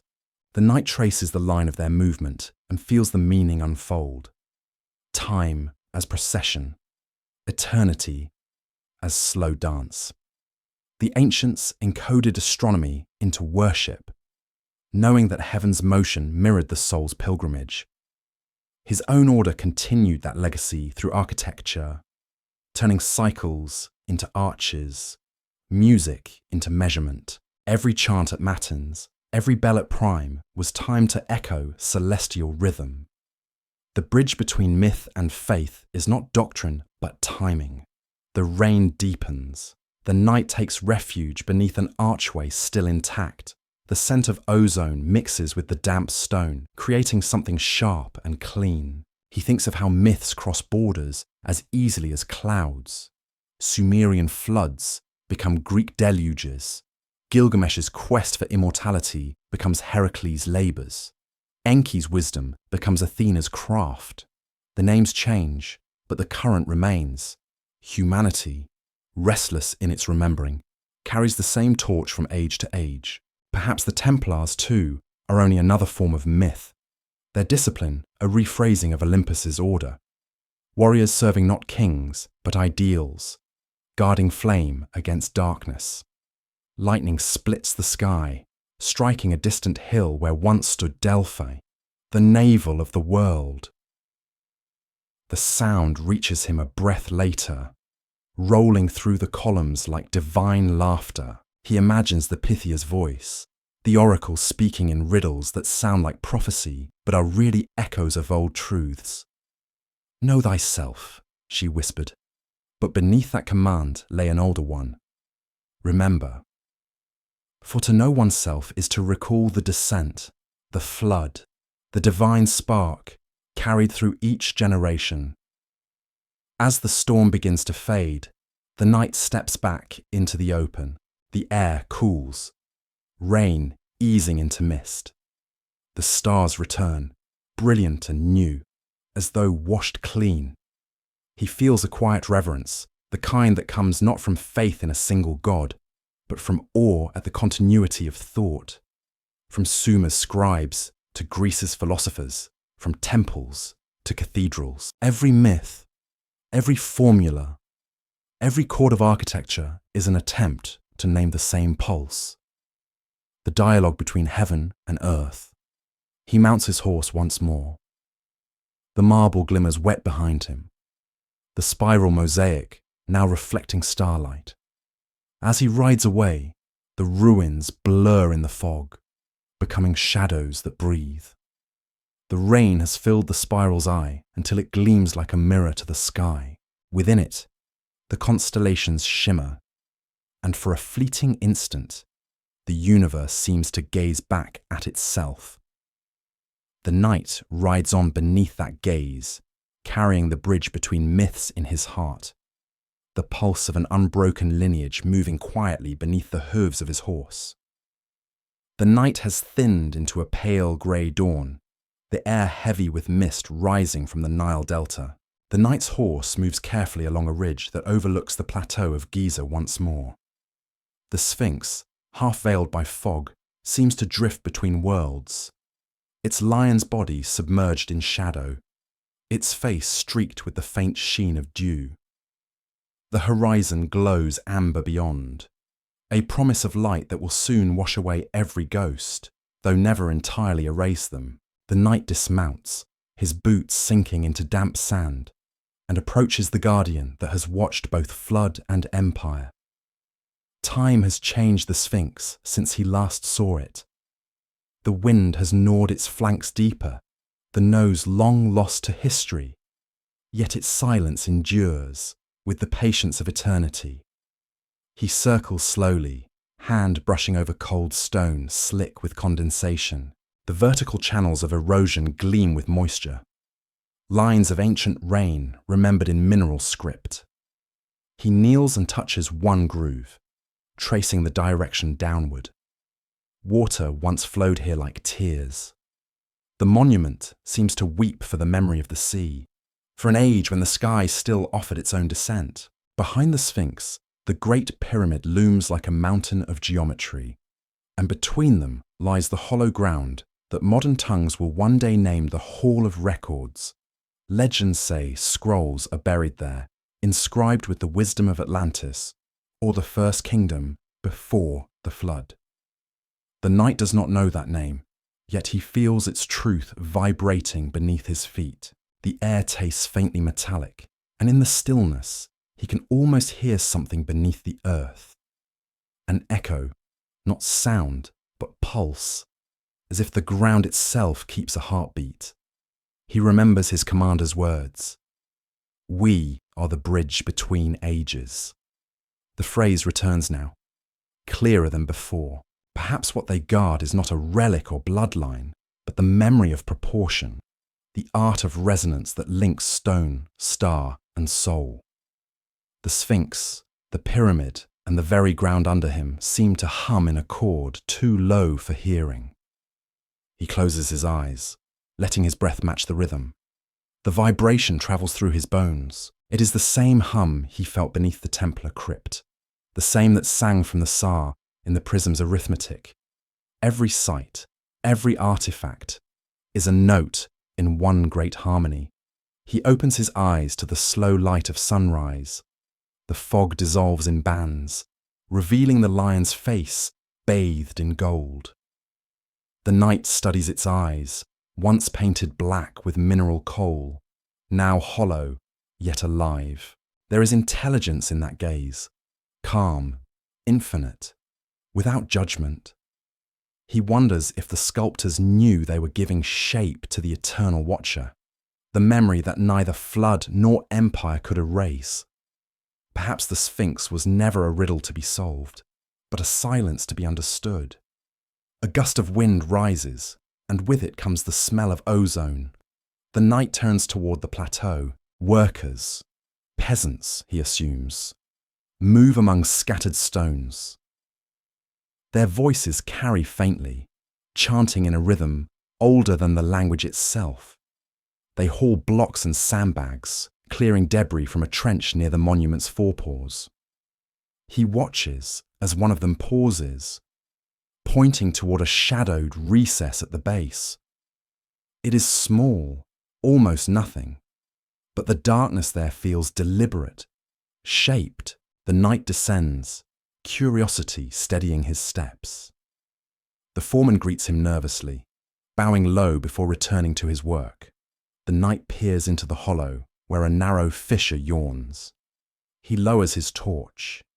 The flame wavers, revealing a space within, smooth walls descending into darkness. The workers whisper about a sealed chamber. He cannot understand all their words, but the tone is reverent, fearful. The knight imagines scrolls or tablets within, perhaps the same kind once pressed with the names of antediluvian kings. If such a chamber exists, it would be the Earth's memory vault, a place where floodwater never reached. He feels an ache of recognition. His order has built similar chambers beneath their churches, crypts of silence meant to outlast time. The design repeats, a guardian above, a vault below, the eternal balance of revelation and concealment. He steps back, reluctant to disturb what the centuries have preserved. The wind thickens with sand, veiling the entrance again, as if the earth itself reconsiders the offer. The knight allows it, watching until the hollow disappears beneath drifting dust. Some mysteries, he knows, protect themselves. Knowledge unearned turns to pride, and pride to ruin. It is enough to know the chamber is there, waiting for the world to become worthy of remembering. He turns toward the pyramid. Its peak blazes with sunlight, the white casing stones at the base gleaming like snow. From this angle, the monument seems weightless, its shadow stretching across the desert like an unrolled scroll. He walks toward it slowly, tracing its edge until he reaches the northern face. There he stops and lays his palm against the stone. It vibrates faintly under the sun's warmth. The pyramid hums, but softly, as if acknowledging him. He thinks of all the ages that have passed since the flood, of all the builders who replicated the same ratios in cathedral and commandery. Geometry as covenant, silence as scripture. The sky above begins to shift from gold to white.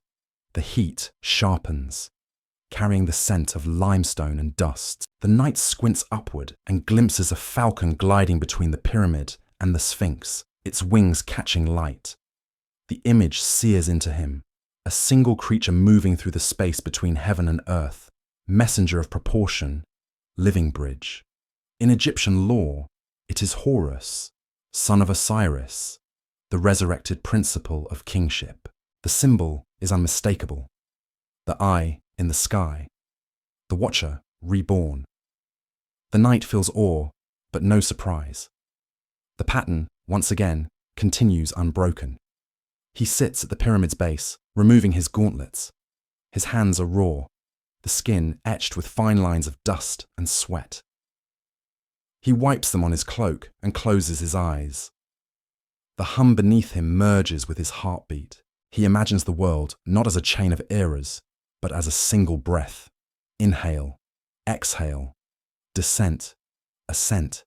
The Sumerian kings, the Egyptian priests, the Templar builders, all inhaling, exhaling, keeping rhythm with eternity. Civilization itself, he realizes, is a form of respiration. When it forgets to breathe, it collapses. When it remembers, it rises anew. The wind calms, the air stills. He opens his eyes to the shimmer of heat rising from the stone, blurring the boundary between monument and sky. It looks as though the pyramid is melting into light, ascending slowly, its apex dissolving into the sun. Perhaps, he thinks, that was always the intent. Not to build a tomb, but to teach ascent, to remind those below that stone, when ordered by wisdom, becomes a ladder of light. The same principle governs the soul. Faith, when measured rightly, lifts rather than binds. The knight stands and looks back once more at the Sphinx. Its gaze meets his across the distance, unblinking, eternal. He raises a hand in silent salute. Around them, the desert stretches boundless and bright, but beneath the sand lie corridors that connect not just chambers, but ages. Beneath stone and myth and memory, a single current flows. He feels it in his blood, the same rhythm that has carried him from the floodplains of Sumer to the frozen caves of the north, from the halls of kings to the vaults of his own order. As the sun climbs higher, he mounts his horse. The heat wavers, turning the horizon into a mirage. For a moment, it seems that another city rises there, towers and ziggurats shimmering above the dunes. Perhaps Eridu reborn. Perhaps a vision of what once was, or what might be again. He blinks, and it fades, leaving only the line between sand and sky. The horse shifts beneath him, impatient. He touches its mane gently and turns away from the Sphinx, carrying the silence of the guardian within him. The desert wind follows, brushing over the dunes with the soft sound of pages turning. Somewhere beneath that sound, deeper than hearing, the hum continues. The voice of stone and water and time intertwined. The knight rides toward the west, toward lands where myths will be rewritten in marble and song. Behind him, the Sphinx watches without moving, its eyes open, its secrets safe, its silence perfect. The bridge between heaven and earth endures, unseen but unbroken. Humming beneath every footfall of history, the knight travels westward once more, his path tracing the spine of the Mediterranean like a thought returning to its origin. The sea glimmers beside him, restless and luminous, whispering against the shore with the same patience that once carried ships of Sumer, sails of Egypt, triremes of Greece. In its shifting reflections, he sees all those civilizations mingled together, their languages dissolved into one long tide. The journey leads him toward the ruins of what scholars one day will call Uruk's descendants, cities where writing first took shape, where humanity learned the strange alchemy of sound turned to sign, breath to permanence. He stops at a mound half buried in reeds. Local fishermen call it Warka, unaware that beneath their huts lies the ghost of Uruk, the city of Gilgamesh, the first to wear the crown of both myth and history. The air here smells of silt and dates. Birds gather along the water's edge, their wings flashing white as parchment. He dismounts and steps among the fallen walls. The ground is littered with clay tablets, cracked by time, their surfaces inscribed with rows of wedge-shaped marks, the fossils of language. The knight kneels to pick one up. The grooves are shallow but clear, like ripples frozen in mud. He cannot read the script, yet its pattern speaks through symmetry. It feels deliberate, balanced, almost musical. Somewhere in this very city, humanity first wrote not poetry, but numbers, records of barley, of sheep, of silver weighed and exchanged. Commerce gave birth to script. Necessity carved the first line. Yet even these ledgers breathe with something sacred. The precision of their geometry, columns aligned, ratios exact, reveals a reverence for order. The knight traces the lines and sees more than accounting. He sees architecture on clay, an echo of the cosmic structure the ancients never ceased to honor. Perhaps this was the true revelation. That language itself was a temple built from sound. He walks deeper into the ruins, past crumbling ziggurats, now soft as sand. In one collapsed hall, he finds remnants of a mural. Faded pigments outlining priests holding reed pens, their faces serene with concentration. Each stroke of the stylus carries devotion. To inscribe is to invoke. The knight remembers his own rituals of transcription in the scriptoria of his order, copying psalms until the hand moved without thought, until ink and breath aligned. He realizes the act is the same across ages. Writing, whether in cuneiform or Latin, is the continuation of kingship's descent, the giving of form to silence. Above him, the sky ripples with heat. In that mirage, the line between script and star blurs. The ancients, he recalls, wrote as they observed. The same meticulous attention that charted constellations guided the spacing of their signs. Each symbol, a miniature cosmos, each tablet, a world. He sits among the fragments and wonders how such sophistication appeared so suddenly. There is no rough draft of writing, no fumbling evolution. When the first tablets emerge, the system is already complete. Numbers, grammar, administrative structure, even poetry ready at birth. How could such perfection arise from nothing? He remembers the myths etched on the weld blundell prism, the kings before the flood, the knowledge that descended. Perhaps writing, too, was part of that descent. Not invention, but restoration. The Templar in him recognizes the pattern. When the cathedrals of his order rose in Europe, their architecture likewise appeared fully formed. Pointed arches, flying buttresses, complex geometry, with no visible lineage. The same mystery, knowledge returning whole, as if recalled rather than created. The line of descent is invisible, but unbroken. He lifts another tablet and turns it in the light. The wedge marks gleam faintly, the colour of old bone. He imagines the scribe who made them, bent over a damp surface, pressing with steady rhythm, the stylus tapping like rainfall. Each mark is angled the same, each interval measured. It is the geometry of devotion. Around him, the wind passes through broken corridors, producing tones that almost resemble human chant. The city hums its own requiem. The knight recalls stories told in the East of scribes who believed their stylus tips were guided by spirits. To them, to write was to commune with the divine, to bring speech from the void. In this ruin, that belief feels tangible. Even now, the symbols seem to shimmer with a faint vitality, as though waiting for someone to remember their meaning. He runs his fingers over one sign shaped like a star and feels a vibration, not sound, but presence. The word it represents might be light or life, or perhaps both. The difference hardly matters.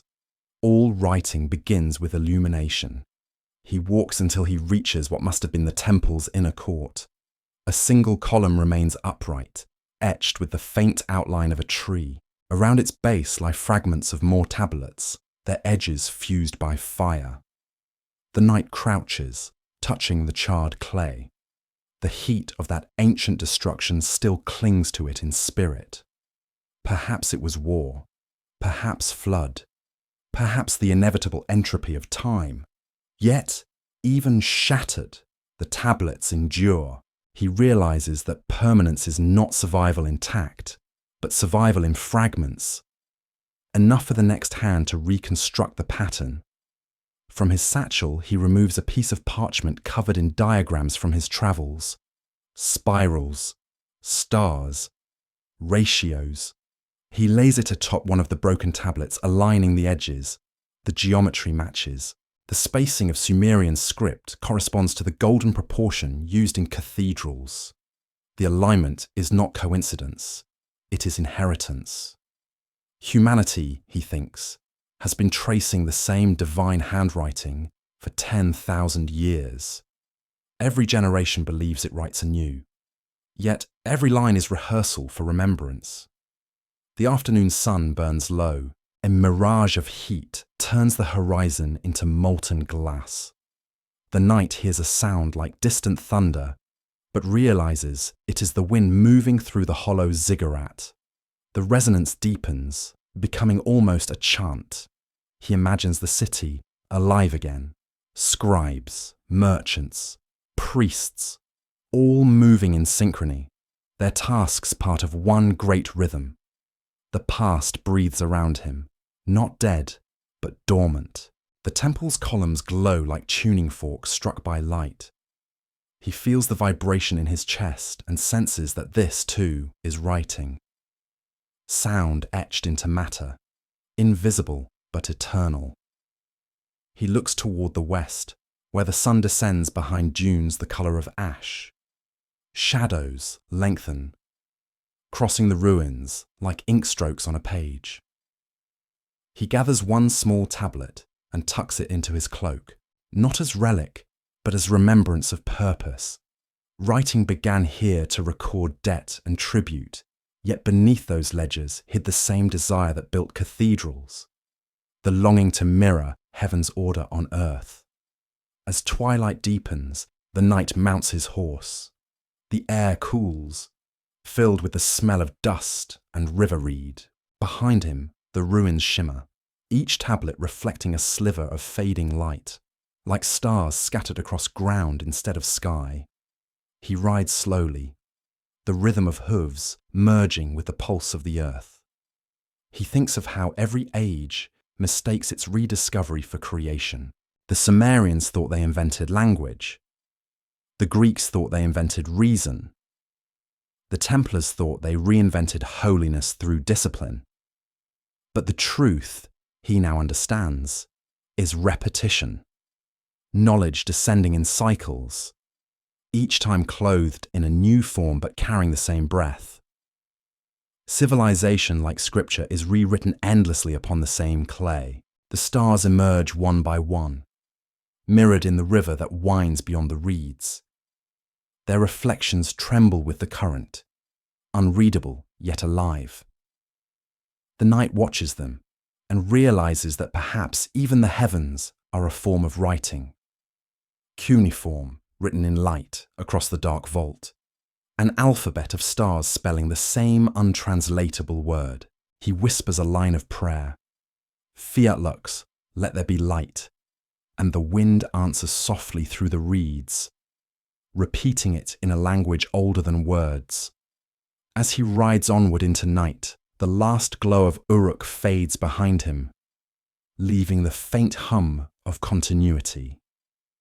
The clay tablets will crumble, yet their pattern will survive, carried forward by memory, reimagined by builders, scholars, and dreamers. In the distance, bells begin to toll from a settlement unseen, their sound braided with the rhythm of the horse's gait.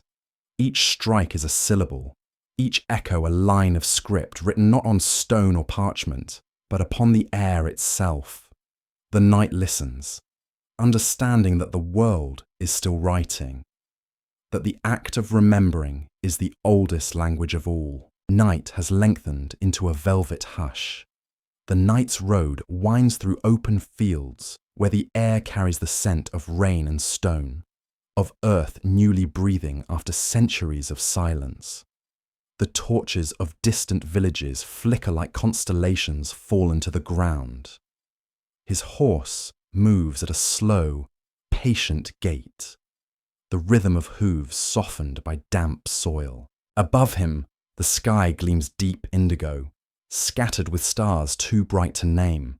In that stillness, every glimmer feels like a memory rekindled. He rides without hurry, for the journey no longer seeks destination but understanding. Behind him lie the ruins of Uruk and the drowned echoes of Eridu, the lion gaze of the Sphinx, the vaulted halls of his order. Before him lies only quiet, the last stretch of the bridge. Each breath rises like a prayer, and the world around him exhales in time. The hum he once felt beneath stone and clay now fills the night itself, as though the air remembers the music of creation. He dismounts near a grove of cypress, where a small stream runs clear under moonlight. The water ripples over smooth stones, whispering the sound of old words carried forward through centuries. He kneels beside it and cups the flow in his hands. The chill shocks him awake, but beneath the cold, he feels warmth, the same paradox he has sensed in every ancient place. Life hidden within decay. The stream murmurs like breath, a miniature flood endlessly renewing itself. He drinks and lets the water wash the dust of the journey from his lips. Around him, the grove trembles with soft life. Crickets pulse their quiet rhythm.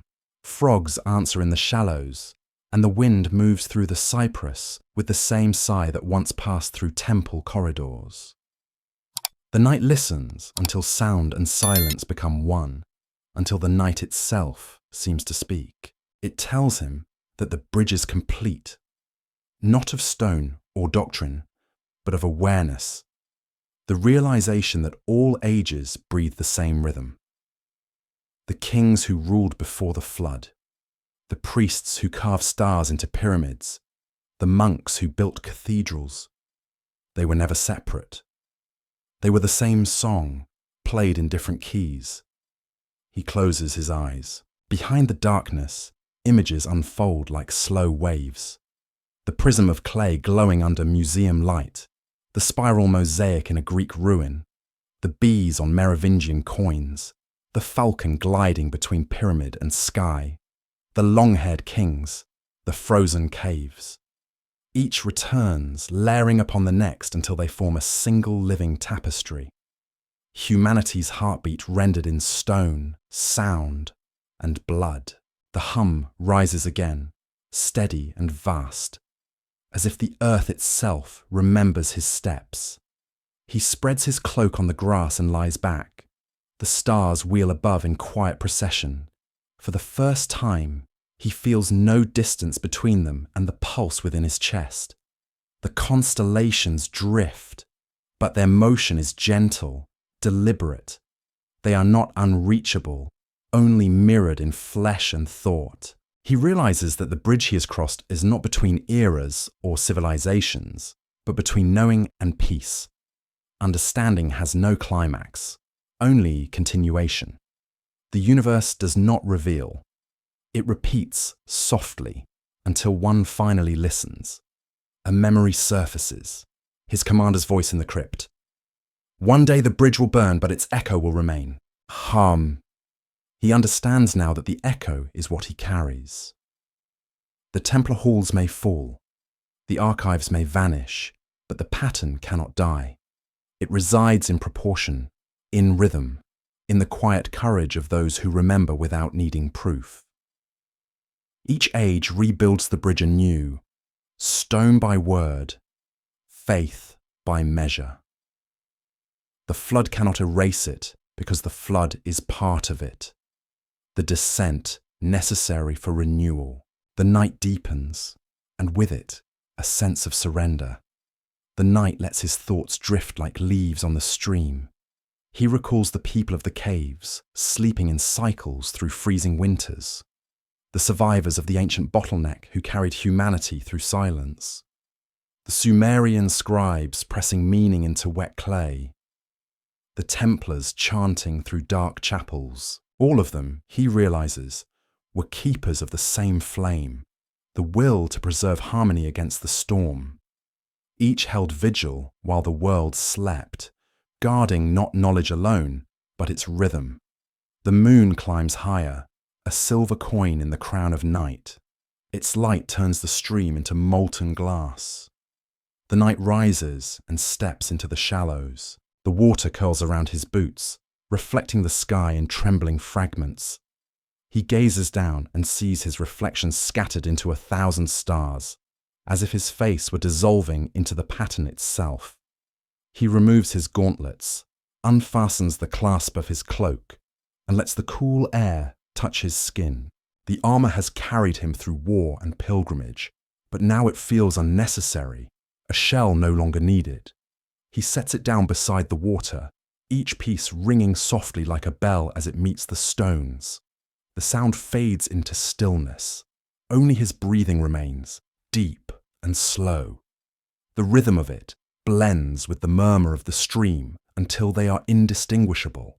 He sits upon the bank, drawing small circles in the water with his finger. The ripples spread outward, touching the reflections of stars. Each circle merges into another, wave into wave, until the surface becomes seamless again. That is the truth of all creation. Every act of disturbance becomes order given time. He looks to the east, where dawn begins to bloom. The first light spills over the horizon, pale gold, spreading through mist. The night's hum softens, replaced by the quiet chirring of waking birds. He feels no sadness in the fading darkness, only calm. The world renews itself, as it always has. The bridge will remain, invisible but strong, stretching from the oldest cave fire to the newest morning sun. He knows he will not cross another. He has already reached both ends. He gathers his armor but does not wear it, carrying it instead as relic. Each dent and scratch holds the memory of a place, a revelation. He mounts his horse, which snorts softly, its breath rising like incense into the cool air. Together they stand for a moment beneath the paling stars. The last of the night lingers in the grove, unwilling to depart. The knight turns his gaze upward one final time. The constellations fade against the dawn, but in their place glows the faint outline of a bridge formed of light, an illusion of the rising sun bending through mist. It arches across the sky from east to west, ephemeral yet perfect. He smiles, knowing it is both vision and truth. The bridge he has spent his life crossing, now revealed in its final form. He whispers a blessing not for himself, but for those who will come after, the scribes, the builders, the dreamers, the listeners.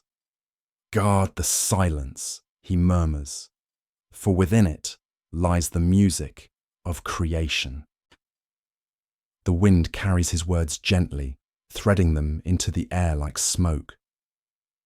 The horse steps forward. The morning brightens.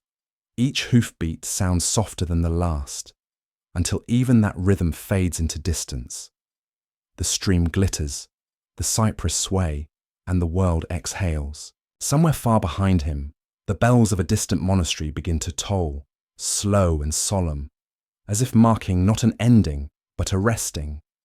The knight does not turn back. The sound follows him like a lullaby, blending with the heartbeat of the earth. And when the sun finally clears the horizon, its light fills the grove, touching armor, stream, and stone with gold. The bridge glows one last time before dissolving into sky. The world is quiet again, peaceful, whole, breathing. The guardian sleeps. The watcher rests. The story completes its circle. The hum continues, softer now, fading into the rhythm of morning. And beneath it all, a voice, ancient and kind, seems to whisper through the light. Sleep, traveller of time, for the bridge endures.